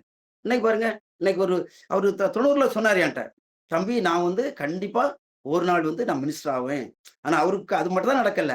ஆனா மற்றபடி அவர் எல்லாமே அவர் சொன்னதெல்லாம் அவருக்கு வாழ்க்கை நடந்தது. இது எனக்கு அப்படிப்பட்ட ஒரு இது. அதே போல இதுக்கு உருவம் முக்கியம் கிடையாது. நம்ம மனசுல மன உறுதி தான். அது எண்ணியாங்கு இதுவை எண்ணியர் திண்ணியராக சொல்லுவோம் இல்லையா. மன உறுதி, மனத்திற்பம் என்பது ஒருவன் வினைத்திற்பம், வினைத்திற்பம் என்பது ஒருவன் மனத்திற்பம், மற்ற எல்லாம் பிறன் சொல்லுவாரு. உடையர் எனப்படுது ஊக்கம், அக்திலார் உடையது உடையரோ மற்றும் சொல்லி இந்த ஊக்கம் உடைமைக்கு வள்ளுவர் நிறைய திருக்குறள் சொல்லிப்பாரு. இந்த மாதிரி உருவம், முக, தோற்றம் இதெல்லாம் முக்கியம் கிடையாது. நாம் மனசு என்ன நினைக்குது, ஒள்ளி அதெல்லாம் உயிர் உள்ளல், வெள்ளத்தெரியது மலர் நீட்டம், அதாவது வெள்ளத்தெரியது மலர் நீட்டம், மாந்தர்தம் உள்ளத்தெரியது உயர்வுன்னு சொல்லுவார். நம்ம என்ன நினைக்கிறோமோ நம்ம இது நம்ம வாழ்க்கையில நம்ம கிடைச்சது எல்லாமே நம்ம மனசோட வெளிப்பாடு தான். இன்னைக்கு உதாரணத்துக்கு நான் இப்படி நான் எனக்கு ஒரு கம்பெனியை உருவாக்கியிருக்கேன்னா, இது முழுக்க முழுக்க என்னுடைய எண்ணத்தின் வெளிப்பாடு. என் மைண்ட்ல ரொம்ப நாளாவா வந்த ஒண்ண நான் உருவாக்கி என் மனசோட வெளிப்பாடு. இதெல்லாம் முதலாவது ஆரம்பிக்கும் போது எல்லாம் முடியாது போல. எனக்கெல்லாம் ஒருத்தர் ஆந்திரா கிளப்ல நான் பிசினஸ் ஸ்டார்ட் பண்ணும்போது எனக்கு 2 மணி நேரம் எனக்கு அட்வைஸ் பண்ணாரு. 2 மணி நேரம். அவரு ஒரு பெரிய ஆளு. எனக்கு சென்னையில நிறைய கான்ட்ராக்ட் குடுப்பாரு. என் பிசினஸ அவர் மட்டும் என் கூட இருந்தா, என் பிசினஸே வளர்த்தலாம்னு நினைச்சுட்டு அவருக்கு ஆந்திரா கிளப்ல அவருக்கு ஒரு பார்ட்டி குடுக்க போயிருந்தேன். ஏன்னா, ஒரு பிசினஸ் இதுக்காக. நான் தண்ணி அடிக்க மாட்டேன். ஆனா, அவருக்கு 2 மணி நேரம் தண்ணி அடிக்கிறதுக்கு நான் முன்னாடியே உட்கார்ந்துட்டு இருந்தேன். அந்த 2 மணி நேரம் நீ இத பண்ணாதன்னு எனக்கு அட்வைஸ் பண்ணாரு. ஆனா, அதுக்கு முன்னாடி என் மைண்ட் முடிவெடுத்துருச்சு. முடிவெடுத்ததுனால இது இன்னைக்கு எனக்கு மைண்ட்ல இன்னும் இது என் மைண்ட்ல இருக்கிறது எல்லாம் என் முழுமையா இன்னும் நிறைவேறல. அது இன்னும் நிறைய இருக்கு. ஆனா, இப்ப நடந்துட்டு இருக்கிறதெல்லாம் என் மனசோட வெளிப்பாடு தானே தவிர, இது வெளிய இருந்துலாம் பார்க்க முடியாது. அப்படிப்பட்ட அது வந்து உருவத்த கொண்டு யாரும் எடை போட முடியாது அப்படிங்கிறதுக்கு இது ஒரு முக்கியமானது. ஏன்னா, அது வந்து ஒரு பெரிய தேருக்கு எப்படி அந்த ஒரு சின்ன அச்சு வந்து எவ்வளவு ஒரு உறுதியான ஒரு செயலை செய்யுதோ, அதே போல அ ம் மன வலிமை வந்து ரொம்ப முக்கியமான ஒன்று. அடுத்தது 3வது பாடல். இது வெண்பா 10வது பாடல். நெல்லுக்கு இறைத்த நீர் வாய்க்கால் வழி ஓடி புல்லுக்கும் ஆங்கே பொசியுமாம். தொல் உலகில் நல்லார் ஒருவர் உளரியில் அவர் பொருட்டு எல்லோருக்கும் பெய்யும் மழை என்று ஔவையார் சொல்லுவாங்க. நெல்லுக்கு இறைத்த நீர் இதெல்லாம் நம்ம நிறைய அடிக்கடி கேட்டிருப்போம். இந்த நெல்லுக்கு இறைத்த நீர் வாய்க்கால் வழி ஓடி புல்லுக்கும் ஆங்கே பொசியுமான்னு சொல்லி நம்ம சாதாரணமா எல்லாம் இந்த 2 வரியை எல்லாரும் சொல்றதை நம்ம கேட்டிருக்கோம். இது உண்மை தானே. நம்ம வயலுக்கு தண்ணி அடைக்கிறோம். அது என்ன உடனடியா வயலுக்கு போயிருது. அது எத்தனையோ வயல்களையும் வரப்புகளையும் கடந்து தானே அதுக்கு போகுது. அப்போ அது கடந்து போகக்கூடிய பாதையெல்லாம் அந்த புல்கள் எல்லாம் செழிப்பாதான் இருக்கு. அது கோர புல்லா இருக்கும், அது பயன்படாத இருக்கும். ஆனா அது செழிப்பா இருக்கும். அதே போல நெல்லுக்கரை தெரியும் வாய்க்கால் வழி ஓடி புல்லுக்கும் வாங்கி பூசிவோம். தொல் உலகில் இந்த தொன்மையானது உலகில நல்லார் ஒருவர் உளறியல் அவர் பொருட்டு எல்லோருக்கும் பெய்மழை. இது வந்து ஒரு சின்ன நம்பிக்கை. இது இன்னைக்கு எல்லாரும் நம்ம பொதுவா நம்ம நம்புறது. நல்லவங்க இடத்துல நல்லது நடக்கும்னு சொல்லி நம்ம சொல்லுவோம் இல்லையா? இப்ப நல்லவன் இருக்க ஊர்ல மழை பெய்திருக்கு, இங்க பெய்யல, இங்க எல்லாம் காஞ்சி போனவன் இருக்கான், இங்க கெட்டவன் இருக்கான், அதனால இங்க மழை பெய்யலன்னு சொல்லி நம்ம சாதா மழை பெய்யலைன்னா ஒண்ணு சொல்லுவோம். மழை பெய்தா இங்க நல்லவங்க நிறைய பேர் இருக்காங்க இப்படி சொல்ற ஒரு இது உண்டு. ஆனா அதுக்கு சம்மந்தம் கிடையாது. இயற்கைக்கு இதுக்கு சம்மந்தம் கிடையாது. ஆனா இந்த மக்கள் நம்ம எப்படி சொல்றது, இது வள்ளுவர் ஔவையார் வந்து இதே கரெக்டா இப்படி சொல்லியிருக்காங்க. இதை எப்படி வள்ளுவர் சொல்லியிருக்காருங்கிறத பார்க்கலாம். வள்ளுவர் என்ன சொல்லியிருக்காரு? இயல்புலி கோலோச்சு மன்னவன் நாட்ட பெயலும் விளையுளும் தொக்குன்னு சொல்லுவார். இயல்புலி கோலோச்சு மன்னவன் நாட்டில், அதாவது நல்ல ஆட்சி செய்யக்கூடிய மன்னன் அந்த இருக்கக்கூடிய நாட்டில் பெயலும் நல்ல பருவமழை எப்பவும் பெய்யும், விளையுளும் தொக்கும். இந்த 2ம் வள்ளுவர் இந்த கருத்து சொல்லியிருக்காரு. ஆனா அவர் என்ன சொல்ற, அதாவது அதுல நிறைய அர்த்தம் இருக்கு. வள்ளுவர் சொல்றதுல நிறைய அர்த்தம் இருக்கு. நல்ல ஆட்சி செய்யக்கூடிய மன்னவர் இருக்க நாட்டுல பருவமழை நல்லா பெய்யும், நல்ல விளைச்சல் இருக்கும். இந்த 2ம் ஒண்ணு சேர இருக்கும் அப்படிங்கிறது சொல்றதுக்கு நிறைய காரணம் இருக்கு. ஒருவேளையில நல்லாட்சி நடக்காத இடத்துல போர்களும் நாட்டுல நிலையற்ற தன்மை இருந்தா, நல்ல விளைச்சல், நல்ல பூமிகள், நல்ல மலைகள் இருந்தா கூட விளையாமலும் போகும்ல. எப்பவும் போரும் அது நடந்தா அப்போ பயிர் செய்ய முடியாமலும் இப்படியும் போகும்ல. அப்போ நிலையான நல்ல ஆட்சி இருக்கக்கூடிய இடத்துலதான் எப்பவும் விளைச்சல் இருக்கும். இப்போ பாத்தீங்கன்னா இந்த தஞ்சாவூர் கும்பகோணம் சைட்ல தான் வந்து நமக்கு டெல்டா பகுதி. அங்க நிறைய வயல்கள். அதெல்லாம் தாண்டி அங்க இன்னைக்கு நிறைய கோயில்கள்லாம் நிறைய பார்த்தா அங்கதான் இருக்கு. அதெல்லாம் கடந்து அப்படி நல்ல ஆட்சி, நல்ல செழிப்பான பகுதிகள் தான். இதே கிருஷ்ணகிரி, ராமநாதபுரம் இந்த எல்லாம் அந்த கோயில்கள்லாம் இருக்காது. ஆனா செழிப்பான இடத்துல அவங்க மக்கள் செழிப்பா வாழ்ந்தனாலதான் அந்த பகுதியில் நிறைய கோயில்கள் கட்டிருக்காங்க. வறட்சியான பகுதியில் அது இருக்காது. அப்போ அப்படி நல்ல ஆட்சிகளுக்கும் இது ரொம்ப முக்கியம். இத இந்த மலை இதுக்கெல்லாம் சொல்லும்போது ஒப்புரவர் இதுல இதே மலையை பற்றி சொல்லுவார் வள்ளுவர். இந்த 2 இதுலயும் சொல்லுவார். கைமாறு வேண்டா கடப்பாடி மாறி மட்டும் எண்ணாற்றும் கொள்ள உலகுன்ட்டு. மலை போன்றவர்கள் இருக்கிறார்கள். ஒப்புரவர் இதுல நிறைய குறள்கள் இதே மாதிரி வரும். இந்த செல்வம் யார்கிட்ட இருக்கணும் நாட்டுல மலை, அதான் கைமாறு. இந்த மலைக்கு நம்ம என்ன கைமாறு செய்வோம்? கைமாறு வேண்டா கடப்பாடு மாறி மட்டும் எண்ணாற்றும் கொள்ள உலகு அதே போல மலை போன்ற மக்கள் இருக்காங்க. அவங்களுடைய செல்வங்கள் வந்து எல்லாத்துக்கும் பயன்படும். இந்த ஒப்புதல்கள்ல இந்த செல்வம் எல்லாத்துக்கும் பயன்படுங்கிறதுக்கு நிறைய சொல்லுவாரு. "ஊரணி நிறைத்தற்றே உலகம் பெருவாளின் திரு. பயன்மரம் உள்ளூர் பழுத்துட்டால்ன்னு" சொல்லுவாரு. "மருந்தாகி தப்பா மருத்துவ" இந்த மாதிரி அந்த செல்வம் எல்லோருத்துக்கும் அது பயன்பட வேண்டும் என்று சொல்லுவாங்க. இன்னைக்கு வந்து செய்யுள் வந்து மூதுலேருந்து இன்று 3 பாடல்கள். நான் நிறைய பாடல்கள் எழுதல. ஏன்னா நேற்று தான் சொன்னாங்க. அதனால ஒரு 3 பாடல மட்டும் எனக்கு பணிக்கு இடையில ஒரு 3 பாடல் அதுக்கான செய்யுள் திருக்குறள் இதில எனக்கு திருக்குறள் தான் எனக்கு ஓரளவு தெரியும். அதனால அத எங்கெங்கலாம் இருக்குன்னு நீங்க பார்த்து அதுக்காக நான் எடுத்து வச்சிருந்தேன். ஆம் இன்று உண்மையான சிறப்புரையாளர் நாங்கள் கிடையாது. வேற ஆட்கள் அவங்களுக்கு பதிலா நாங்கள் வந்தோம். அ இதுவரையும் கேட்டமைக்கு நன்றி. நன்றி. அனைவருக்கும் நன்றி. அருமை அருமை செல்வன். இன்று ந நன்றி ஆ அசோகன். ஆ நன்று. என்னன்னா இன்றைக்கு வந்து 3வது நாள் 3வது பகுதியாக கூடுகிறது தான். இறுதியாக நீங்க முடித்துட்டீங்கன்னு நினைக்கிறேன். சரிதானா? 3 பாடல்களை கொடுத்து வறுமையில் இளமையில் வறுமை, முதுமையில் செல்வம் அத பற்றியும் சிறப்பா சொல்லியிருந்தீங்க. திரும்ப செல்வத்தினுடைய அருமைக்கு மூதுரையும், திருக்குறளையும் இணைத்து சிறப்பாகவும் பேசியிருக்கீங்க. அருமை. இன்றைக்கு நாம் வந்து சிறப்புடன் நம்முடைய சிறப்புரையர் இருவரும் ஆற்றியிருக்கிறார்கள். இனி வந்து இது சார்ந்த உங்களுடைய ஆய்வுகளை பார்ப்போம். முதலில் ஜின்னா ஐயா சொல்லலாம் என்று கூப்பிடலாம் நினைக்கிறேன். ஜின்னா ஐயா கொஞ்சம் சொல்லுங்க. பின்னோட்டம். ஐயா. ஐயாவுக்கு நோன்பு திறக்க போவாங்க. அதனால அப்படியா? வேண்டாம். சரி. மற்றவங்களுக்கும். சரி. அடுத்து இவாஞ்சலின் ஐயா சொல்லுங்க. உங்களுடைய கருத்துக்களை பகிருங்கள். ஐயா. ஐயா வணக்கங்கய்யா. வணக்கம். அனைவருக்கும் இனிய மாலை வணக்கம். நல்ல ஒரு கடவுள் வாழ்த்தோடு இன்றைய நிகழ்ச்சி ஆரம்பமானது. முயற்சி திருவினையாக்கம். இந்த தொடரை வைத்துக்கொண்டு 2 நிகழ்ச்சிகளை, ஒன்று சீனா, இன்னொன்று சபரி,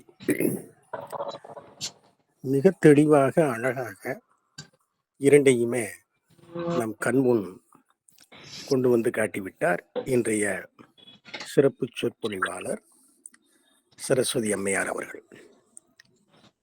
ஒன்றுக்கும் ஆகாத பாலைவனத்தை கிட்டத்தட்ட 46 ஆண்டுகள் தொடர்ந்து அதை பண்படுத்தி ஒரு பசுமை வனமாக மாற்றிய அந்த சீனாவின் இடையறாத உழைப்பை அருமையாக சொன்னார். அதற்கு அடுத்தபடியாக சபரி, எங்கே அவர்களுடைய பிறப்பு, அந்த இடத்தினுடைய தன்மை பிடிக்காமல் மதங்க முனிவரை சார்வதும், அவருக்கு வேண்டிய எல்லாவற்றையும் செய்வதும், மெல்ல மெல்ல தன்னுடைய நிலையை உயர்த்துவதும் அருமையாக அமைத்துக் கொண்டார். நன்றாக சொன்னார். தன்னம்பிக்கை ஊட்டுகின்ற பேச்சாகவே அவருடைய பேச்சு அமைந்து விட்டது. ஏனென்றால் தன்னம்பிக்கை உடையவர்கள் வாழ்க்கையிலே எதையும் சாதிக்க முடியும். மனிதன் எதை வேண்டுமானாலும் இழக்கலாம். நம்பிக்கையை மட்டும் தொலைத்து விடவே கூடாது. நம்பிக்கை தொலைந்தது என்று சொன்னால் எல்லாமே போய்விடும். ஆஸ்திரேலியாவிலே ஒரு நண்பர், இன்றைக்கு அவருக்கு மிகச்சிறந்த வருமானம், தன்னம்பிக்கை பேச்சாளர், லீ என்பது அவருடைய பெயர். அவருடைய உடல் உறுப்புகளிலே கையும் இல்லை, காலும் இல்லை, பாதம் மட்டும்தான் உண்டு. மனம் ஒடிந்து போகவில்லை. மீண்டும் மீண்டும் மீண்டும் மீண்டும் தன்னுடைய நம்பிக்கையை வளர்த்து கொண்டார். இன்றைக்கு தன்னுடைய உடம்பே அவருக்கு மூலதனமாக எல்லா இடங்களிலும் சென்று, உலகம் பூராம் சென்று பேசிக் கொண்டிருக்கிறார். ஆக முயற்சிதான், நம்பிக்கைதான். நம்பிக்கை இருந்தால் முயற்சி எளிதாக கைகூடும். அருமையான உரையை அழகாக சொன்னார். அவருக்கு நன்றி. அடுத்தபடியாக நம்முடைய குமரி செல்வன் ஐயா அவர்கள், திருக்குறளும் மூதுரையும் 2மே அவருக்கு தண்ணி பட்ட பாடுதான். ஏன்னு சொன்னா, அவர் கடைசியா பேசிய உரை, போன முறை அவர் தன்னுடைய தொழிலிலே வெற்றி பெற்றதை அழகாக சொன்னார். அதற்கு வள்ளுவத்தையும் துணைக்கு வைத்துக்கொண்டு ஆற்றலுக்காக சொல்லி சென்றார். இன்றைக்கு அதனுடைய ஒரு பகுதியை தெரிந்து கொள்ள முடிந்தது. எப்படியெல்லாம் என்னுடைய ஊக்கத்தை அவர்கள் ஊனப்படுத்த முயற்சித்தார்கள். ஆனாலும் கூட என்னுடைய மனதிற்குள்ளே அந்த விதை விழுந்து விட்டது, விருட்சமாக மாறிவிட்டது. எடுத்து வைத்த காலை நான் பின்வைக்கவே இல்லை, தொடர்ந்து சென்றேன். இன்றைக்கு நான் ஒரு சிறந்த தொழிலதிபராக மாறியிருக்கிறேன். அதற்கு காரணம் என்னுடைய நம்பிக்கை, என்னுடைய உழைப்பு என்று சொல்லி, இளமையிலே வறுமை என்பது எந்த அளவிற்கு கொடிய ஒன்று. அங்கேயும் அவர் தன்னுடைய வாழ்க்கையை எடுத்து வச்சுக்கிட்டாரு. அதெல்லாம் ஆசை இருந்துச்சு, ஆனாலும் எங்களுடைய வீட்டிலே அதற்கெல்லாம் வாய்ப்பே இல்லை. ஆக சிறுவயதிலும் அப்படித்தான், கல்லூரிக்கு சென்ற பொழுதும் அப்படித்தான். அழகாக சொன்னார், முதுமையிலே செல்வம் இருந்து என்ன, ஒன்றும் அனுபவிக்க முடியாது. ஆக ஒரு தெளிந்த சிந்தனையை நமக்குள்ளே விதைத்திருக்கிறார். இளமையிலே உழைக்க வேண்டும், வாழ்வை சுவைக்க வேண்டும், பின்னால் ஆகும் என்ற எண்ணத்திலே அதை நாம் சேர்த்து வைப்பது என்பது ஒரு விதமான ஏமாற்று வேலைதான். நம்முடைய மனதையே நாம் ஏமாற்றிக் கொள்கிறோம். ஏமாற்றக்கூடாது என்ற அரிய செய்தியை நமக்கு வழங்கியிருக்கிறார். அதற்கு அடுத்தபடியாக எல்லோருக்கும் தெரிந்த பாட்டுத்தான், நெல்லுக்கு இறைத்த நீர் வாய்க்கால் வழி ஓடி புல்லுக்கும் புசியுமாம் அங்கே. நல்ல ஒரு பாட்டு. ஆக இன்றைக்கு பேசிய இருவருமே அருமையாக பேசினார்கள். நல்ல உரை. இருவருக்கும் நன்றியும் வணக்கமும் வாழ்த்தும். நன்றி, வணக்கம். அருமை நன்றி ஐயா, நன்றி. அருமை ஐயா. சிறப்புடன் நன்றி ஐயா. அவர்களுக்கு நாங்கள் அருமையான ஆய்வை கொடுத்தீர்கள். நன்றி. அடுத்த நாலெட்ஜினே ஒரு ஆளுநர் வந்திருக்கிறாங்க, அன்பர். அவங்க அவ்வளோதானம்மா ஆளுநர். இந்த சொல்லுங்கம்மா, சொல்லு. அன்பர் பேசுங்களாமே. ஐயா நானா? சொல்லுங்க. நன்றி. எல்லோருக்கும் வணக்கம். என்னுடைய பெயர் டேவிட் தேவராஜ். நான் ஒரு தலைமை ஆசிரியராக அரசு உதவி பெறும் பள்ளியிலே பணியாற்றுகிறேன். என்னுடைய நண்பர், நீண்டகால நண்பர், பிஎட்ல பாண்டிச்சேரியில் நண்பராக இருந்தவர். நீங்க தானே நாலெட்ஜ்? வாங்க வாங்க, டேவிட் தேவராஜ். நம்முடைய நண்பர் தான் வந்திருக்காங்க. நான் முதல்ல நாலெட்ஜ் நான் நினைக்கல. நல்லா இருக்கீங்களா? நல்லது, பேசுங்க. என்னுடைய மாவட்டம் திருவள்ளூர் மாவட்டம், திருத்தணி அருகே 40 கிலோமீட்டர் தொலைவில் பள்ளிப்பட்டு என்கிற ஊரிலே நான் வசித்து வருகிறேன். இன்றைக்கு ஐயா அவர்கள் நிறைய முறை சொல்லியிருக்கிறேன். இன்றைக்கு தான் இந்த ஜூம் மீட்டில் நான் கலந்து கொண்டிருக்கிறேன். அருமையாக சரஸ்வதி அம்மா அவர்களுக்கும் செல்வன் ஐயா அவர்களும் எடுத்துரைத்தார்கள். தன்னம்பிக்கை இருந்தால் தரணையை தாராளமாக நம்மசப்படுத்திக் கொள்ளலாம் என்கின்ற ஒரு அருமையான கருத்தை அவர் வலியுறுத்தி இருக்கிறார். அநேக காரியங்கள் சொல்லியிருக்கிறார். அநேக பாடல்கள் வழியாக, திருக்குறளின் வழியாக நமக்கு அறத்தை போதித்திருக்கிறார் என்று நான் எடுத்துக்கொள்ள வேண்டும். அப்படியாக நான் தன்னம்பிக்கையோடு செயல்படுகின்ற பொழுது நான் எதையும் சாதிப்பேன் என்கின்ற மனநிலை எனக்குள் வந்திருக்கிறது என்பதை நான் அறிகிறேன். அப்படி எல்லோருக்கும் இந்த சந்திப்பில் சந்தித்திருக்கிற அனைவரும் அப்படியாக சாதித்தவர்கள் என்று கூட இருக்கிறார்கள். ஆகவே நானும் தன்னம்பிக்கையோடு செயல்படுவேன் என்று சொல்லி என்னுடைய மனதிலே நான் நினைத்து கொண்டு செயல்படுவேன் என்று சொல்லி நான் ஆசைப்படுகிறேன். நிச்சயமாகவே இப்படி ஒரு கருத்தை யாரும் எனக்கு சொன்னதில்லை. நான் முதலில் இந்த சந்திப்பில் கலந்து கொள்ளும் முன்பு ஆலோசனை செய்தேன். இது என்ன விஷயமாக இருக்கும், எதை குறித்து இது பேசப் போகிறார்கள் என்பதை குறித்து ஒரு ஆலோசனை இருந்தது. ஆனாலும் அதிலே இடையிலே நான் வந்ததினாலே இடையூறாக இருக்கும் என்று நினைத்தேன். ஆனால் மிக சிறப்பாக, அருமையாக சரஸ்வதி அம்மையார் அவர்களும் செல்வன் ஐயா அவர்களும் எடுத்து கூறினார்கள். நிச்சயமாகவே இந்த சமுதாயத்தை ஒரு பண்பாட்டுடன் வழிநடத்தக்கூடிய தமிழ் ஆர்வலர்கள் என்று நான் நினைக்கிறேன். ஆகவே என்னுடைய பகுதி என்பது தெலுங்கும் தமிழும் கலந்த ஒரு தமிழ் பகுதி. தமிழ்நாடுனுடைய வட எல்லை பகுதியை நான் சார்ந்தேன். ஆகையினால எனக்கும் ஆந்திர மக்களுக்கும் மிக நெருங்கிய தொடர்புண்டு. அந்த தெலுங்கு மொழிக்கும் என்னுடைய நெருங்கிய தொடர்புண்டு. நானும் தெலுங்கு மொழி பேசுவேன். ஆகவே அதில் இல்லாத ஒரு சுவை தமிழில் இருக்கிறதை நான் உணர்ந்து கொண்டேன். ஆகவே எம்மொழிக்கும் செம்மொழியாம் நம் தமிழ் மொழி என்கின்ற வரிசையில ஐயன் வள்ளுவர் நமக்கு தந்த திருக்குறள் என்பது ஆய்வுக்குரிய ஒரு சொல்தான். ஆய்வுக்குரிய ஒரு குரல் தான். ஆகவே அப்படிப்பட்ட ஆய்வுக்குறளை இதுவரையிலும் எந்த மொழியிலும் ஏற்படுத்தியதில்லை, எழுதியதில்லை. திருக்குறளை மொழிபெயர்த்தவர்கள் தான் அதிகமே தவிர திருக்குறளை மற்ற மொழியாளர்கள் எழுதியதில்லை என்று சொல்லி பார்க்கிறோம். அப்படியாக திருக்குறள் ஐயன் வள்ளுவர் சொன்னதைப் போலவே நம்முடைய வாழ்க்கை தன்னம்பிக்கையோடு ஆரம்பித்தால் எதையும் சாதிக்கலாம் என்று சொல்லி இந்த வாய்ப்பை கொடுத்த அசோகன் ஐயா அவருக்கும் மற்றவர்களுக்கும் நான் நன்றியை தெரிவித்துக் கொள்கிறேன். நன்றி, வணக்கம். அருமை அருமை. இப்போது டேவிட் ஆசிரியர் தோழர், அதாவது 14 வருடத்திற்கு முன்னாலே பாண்டிச்சேரியில் நாங்கள் 2 பிஎட் படித்த ஒரு மாணவர்கள் இன்று வந்திருக்கிறார்கள். நான் முதலில் நாலேஜ் என்பது வேறோ என்று நினைத்தேன். சிறப்பாக இங்கே நமது தளத்திற்கு வந்து கலந்து ஆய்வினை கோரியிருக்கிறார்கள். திருவள்ளூர் மாவட்டம் பள்ளிப்பட்டு பகுதியில் தலைமை ஆசிரியராக இப்போது வந்திருக்கிறார்கள். சிறப்பு தோழரே, சிறப்பு, அருமை. அடுத்ததாக நன்றி. பானுமதி அம்மா தங்களுடைய ஆய்வுரையை வழங்குங்கள்.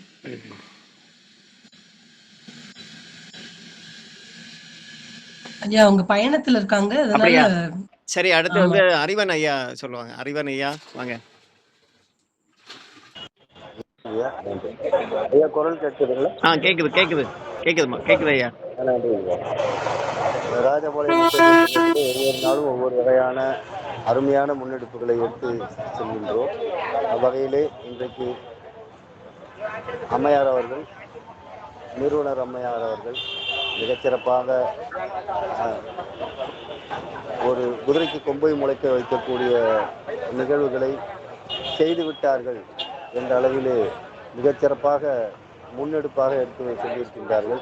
அதையே செய்ய முடிகின்றது என்றால் வேறு எதையெல்லாமும் நாம் செய்ய இயலாது என்ற அளவிலே இருந்து கொண்டிருக்கணும். செயலாக்கம் செய்யாமல் அல்லது அதன் மீது ஒரு நம்பிக்கை இல்லாத ஒரு எண்ணத்திலே இருக்கின்றோம். ஆக நாம் நம்முடைய மனத்திலே ஆழ்ந்து இது நடக்கும் என்ற நம்பிக்கையோடு செயல்பட்டால் எதுவாக இருந்தாலும் நடக்கும் என்ற அளவிலே இன்றைய ஒரு முயற்சி திருவினையாக்கும் என்ற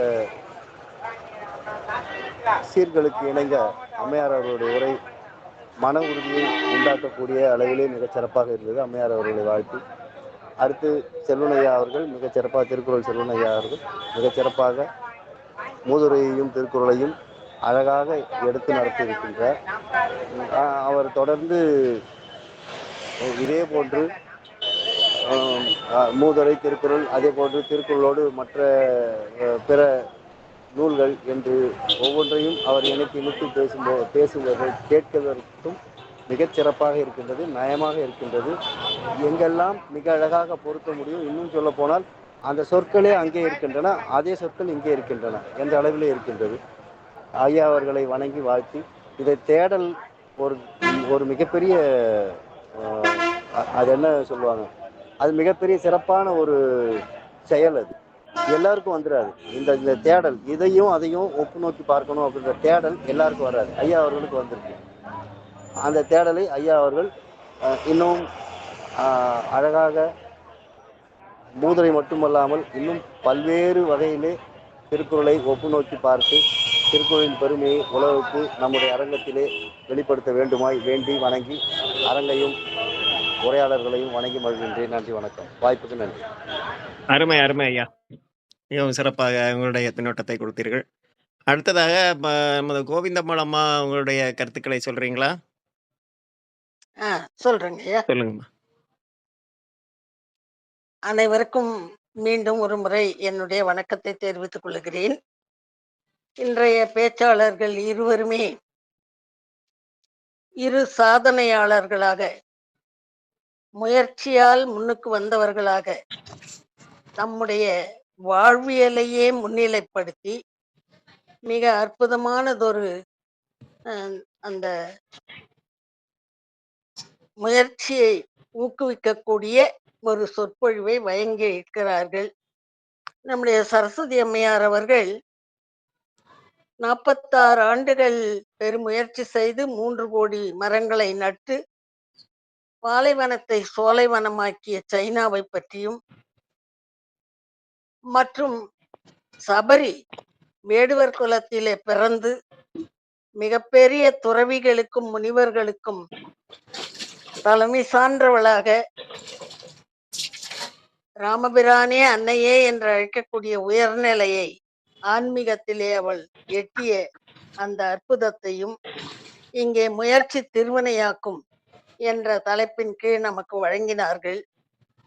இந்த வகையிலே நான் இன்று ஒரு செய்தியை படித்தேன், அதை உங்களோடு பகிர்ந்து கொள்ள விழைகிறேன்.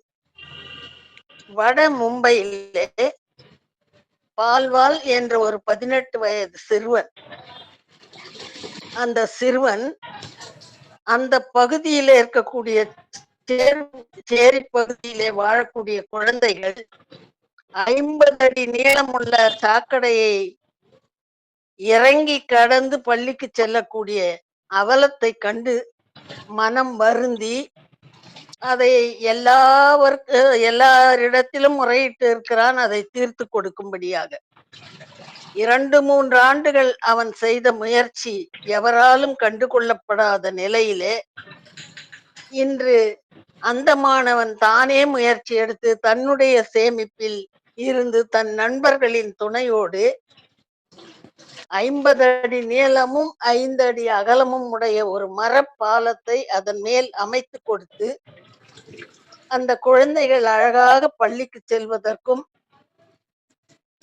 15,000 மக்கள் தொகை கொண்ட அந்த சேரி மக்கள் அருமையாக நகரத்திற்குள் வந்து செல்வதற்கும் வழி அமைத்து கொடுத்து இன்று ஒரு முன் உதாரணமாக விளங்குகின்றான். அவனுடைய அந்த உள்ள திடம் 2 வருடங்களாக எவரெவருக்கோ சொன்னோம், சரி போகட்டும் என்று விட்டுவிடாமல் நல்லதின் பால் அவனுக்கு இருந்த அந்த முயற்சி எத்தகையதொரு சமுதாய முன்னேற்றத்திற்கு வழிகாட்டியாக, மற்றவர்களுக்கு ஒரு முன்னோடியாக அவன் இருக்கக்கூடிய நிலையை உண்டாக்கியது என்ற அற்புதமான அந்த நிகழ்ச்சியை இந்த தலைப்பு பேசப்படும் அரங்கத்திலே சொல்லுவது பொருத்தமாக இருக்கும் என்ற வகையிலே நான் இதை சொல்லுகிறேன். அதே போல நம்முடைய செல்வமையா அவர்கள் பேசிய மூதுரையும் திருக்குறளும் என்ற தலைப்பிற்கும், அம்மா அவர்கள் பேசிய முயற்சி திருவினையாக்கும் என்ற தலைப்பிற்கும் அதிக வேறுபாடு இல்லாத வகையிலே இருவருடைய பேச்சுக்களும் தன்முனை பேச்சுக்களாகவே இன்று அமைந்து விட்டன. அதற்கு மூதுரையிலே ஒரு பாடல் உண்டு. அதாவது, சாந்தனையும் தீயவே செய்திடினும் தாம் அவரை ஆந்தனையும் காப்பர் அறிவுடையோர், மாந்தர் குறைக்கும் தனையும் குளிர் நிழலை தந்து மறைக்குமாம் கண்டீர் மரம் என்ற அந்த மரத்தின் தன்மையை ஔவையார் பாடியிருப்பார். எத்தனை முறை வெட்டினாலும் அந்த வஞ்சத்தை பார்க்காமல் மீண்டும் மீண்டும் தளிர்த்து நிழலை தரும், காயை தரும், கனியை தரும் மரம். மரங்களுடைய தன்மை அது. தாளுண்ட நீரை தலையாலே தரும் தென்னை. அதை இந்த சிவாஜி அவர்கள் திரைப்படத்திலே பாடியிருப்பார். தென்னையை பத்தா இளநீரு, பிள்ளைய பத்தா கண்ணீர். அந்த குழந்தைகளை காட்டிலும் மரங்கள் சமுதாயத்திற்கு பயன்படும். அந்த மரங்களால் சமுதாயத்தினுடைய அந்த தட்பவெட்ப நிலையும் வெப்ப காற்றும் செமன் செய்யப்படும். மக்கள் வாழவே முடியாத பாலைவனத்தை கூட சோலைவனமாக மாற்றி மக்களுக்கு இன்பம் தரும் வாழிடமாக மாற்றி தர முடியும் என்ற அந்த சூழலியல் கொள்கையையும் கூட இன்றைய மிக மிக தேவையான அந்த மரம் வளர்ப்பு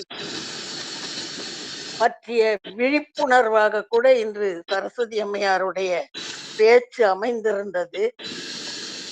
அந்த முயற்சிக்கு ஒரு எடுத்துக்காட்டாக நம்முடைய செல்வம் ஐயா அவர்களுடைய உரையும் இருந்தது. மடல் பிரித்து தாழை மகிழ்நீர் கந்தம் உடல் சிறியர் என்று எண்ண கடக்க கருத வேண்டாம் என்று கூறிய அந்த மூதுரை பாடலை கொண்டு, உருவு கண்டு எல்லாமை வேண்டும் உருப்பெருந்தேர்க்கு அச்சாணி அன்னார் உடைத்து என்ற திருக்குறளையும், உடையர் எனப்படுவர் ஊக்கம் என்பதிலிருந்து எண்ணியே எண்ணியாங்க எய்துவர் என்ற அந்த திட சிந்தையை பற்றிய குரட்பாக்களிலிருந்து பல குரட்பாக்களையும் ஆழ அகன்று உழுது தேர்ந்தெடுத்து நுண்பொருளாக இங்கே வழங்கியது மட்டுமல்லாமல் அந்த உருவு கண்டு எல்லாமைக்கு உதாரணமாக தன்னை அமைத்து உச்சத்தை கண்ட ஒரு தொழிலதிபரை பற்றியும் இங்கே உதாரணமாக காட்டி தன்னுடைய இளமை காலத்திலே இன்மையுள் இன்மை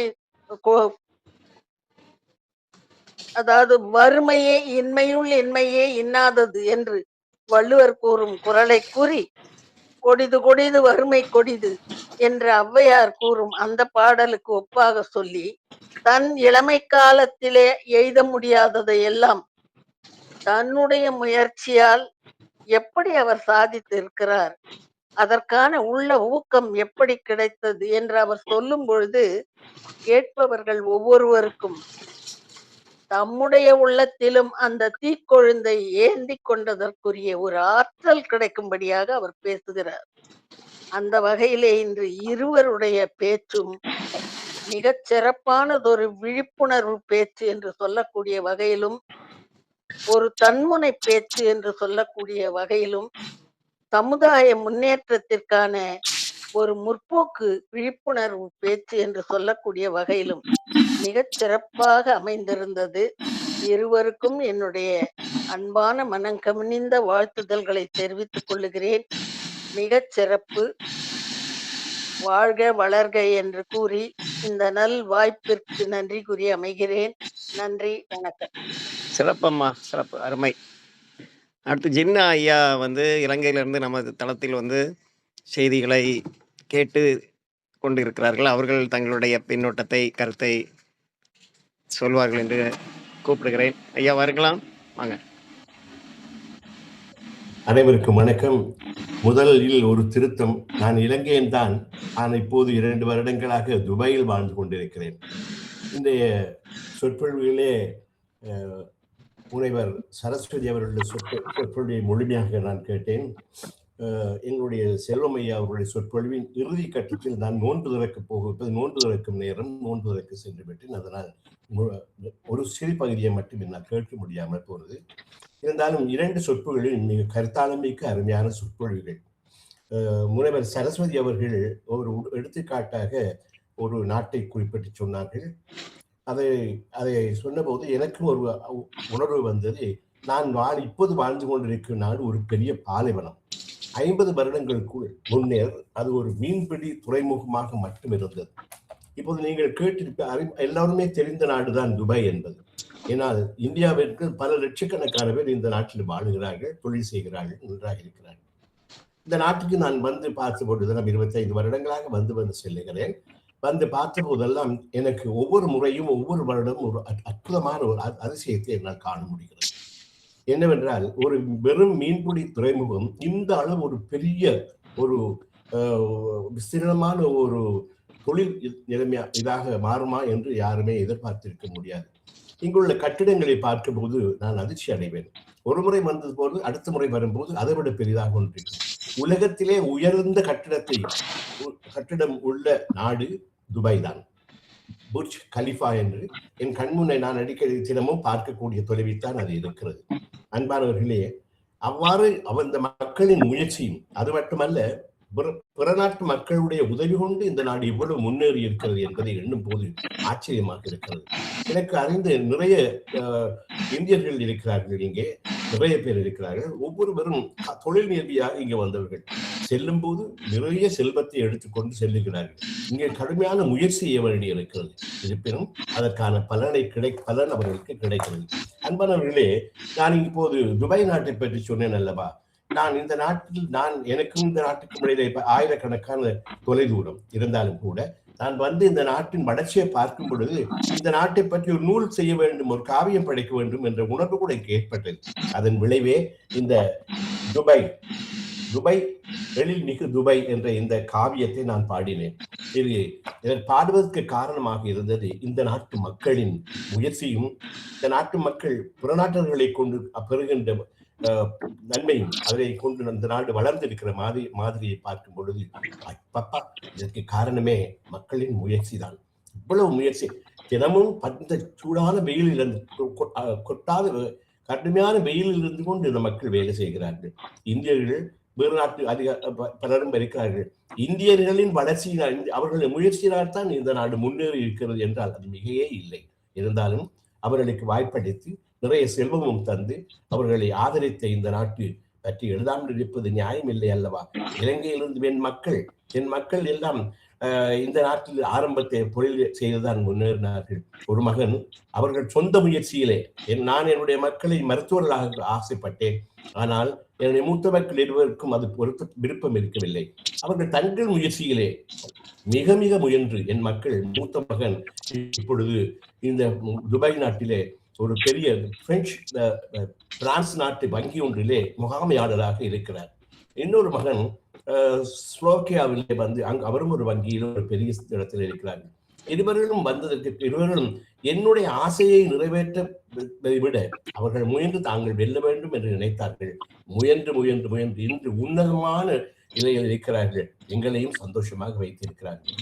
அன்பான சகோதரர்களே, இந்த பேச்சு, சரஸ்வதி அவர்களுடைய பேச்சு மிக மிக அனுபவ ரீதியானது. அவருக்கு அனுபவம் உண்டோ இல்லையோ, எங்களுடைய அனுபவத்தை சொல்லுவது போன்று இருந்தது. மற்றொன்று செல்வம் அவர்களுடைய பேச்சு மிக மிக மிக மிக இவருக்கும் குரலுக்கும் இவ்வளவு காதல் இருக்கிறதா என்று எண்ணும் போது ஆச்சரியமாக இருக்கிறது. அவர் சில விஷயங்களை தொட்டு பேசும்போது எனக்கு உள்ளே ஒரு பல உணர்வுகள் வந்து, அவர் நீரிழிவு வியாதியை பற்றி சொன்னார். ஒவ்வொரு வார்த்தையும் எனக்கு இவர் சொல்லுகிறாரா என்று எண்ண தோன்றியது. நான் உண்மையாகவே நல்ல செல்வமாக என் மக்கள் என்னை வைத்திருந்தாலும் கூட நான் விரும்பிய உணவை எனக்கு உண்ண முடிவதில்லை. ஏனெனில் எனது பேரப்பிள்ளைகள் எதையாவது இனிப்பான ஒன்றை பொருள் தொட்டால் வையுங்கள் என்று என்னை கண்டிப்பார்கள். அப்படி கண்டித்து வாழ வேண்டிய ஒரு நிலைமை. காரணம் என் நன்மை கருதிதான். அன்பானவர்களே, மிக அற்புதமான சொற்பொழிவுகள் அழகாக இருந்தன. அது மட்டும் இல்லாமல் கோவிந்தம்மா அவர்கள் வழமை போல ஒரு அழகான பின்னூட்டத்தை தந்திருந்தார்கள். தொடக்கமும் அற்புதமாக அமைந்திருந்தது. இந்த நிகழ்விலே பங்கு பெற எனக்கு சரஸ்வதி அவர்கள் அழைப்பு விடுத்திருந்தார்கள். இந்த நிகழ்வில் பங்கு பற்றி உங்களுடைய பேச்சை கேட்டு நான் மிக மிக மகிழ்ச்சி அடைகிறேன், மிக பயனடைந்தேன். ஏற்கனவே தெரிந்த பல விஷயங்கள் தான் எனக்கு ஔவையாரையும் தெரியும், வள்ளுவரையும் தெரியும். ஆனால் இவ்வளவு அழகாக அது ஒப்பீடு செய்து பேசிய பேச்சு மிக மிக அருமையாக இருந்தது. நீங்கள் இருவரும் எனக்கு மக்கள் தான் இருவரும், செல்வம் அவர்களே, சரஸ்வதி அவர்களே, நீங்கள் இருவரும் எனது பிள்ளைகள். நன்றாக இன்னும் இவ்வாறான நிகழ்ச்சிகளை பங்கு கொண்டு மற்றவர்களுக்கு பயனுள்ள கருத்துக்களை தர வேண்டும் என்று நான் உங்களை ஆசித்து உங்களை வாழ்த்தி விடைபெறுகிறேன். நன்றி, வணக்கம். அருமை அருமை, சிறப்பையா. இன்றைக்கு 71வது நாள் சிறந்த முறையில் சிறந்து கொண்டிருக்குது. இதற்கெல்லாம் காரணமாக முன்னெடுத்து செல்லக்கூடிய அம்மா சரஸ்வதி அவர்கள், வணக்கம் நண்பரே. அப்படி செல்லக்கூடிய நாளை 72வது நாளை சந்திப்போம். பல்வேறு இலக்கியங்கள் சார்ந்த இதை நாம் தெரிந்து கொண்டிருக்கிறோம். அருமையாக செல்கிறது. நாளையுடைய அதை எல்லாமே தொகுத்து தரக்கூடிய பெருமையுடன் செல்லக்கூடிய அம்மா சரஸ்வதி அம்மா அவர்களுக்கு நன்றி. மேலும் இத்தளத்தில் இணைந்து பேச்சியும் நல்ல பின்னூட்டத்தை ஆய்வாக கொடுத்த அனைவருக்கும் மிகுந்த நன்றி. நன்றி அம்மா, சிறப்பா. நன்றி, மிக்க நன்றி. வாங்க, நல்ல செய்தியெல்லாம் கேட்கலாம். என்ன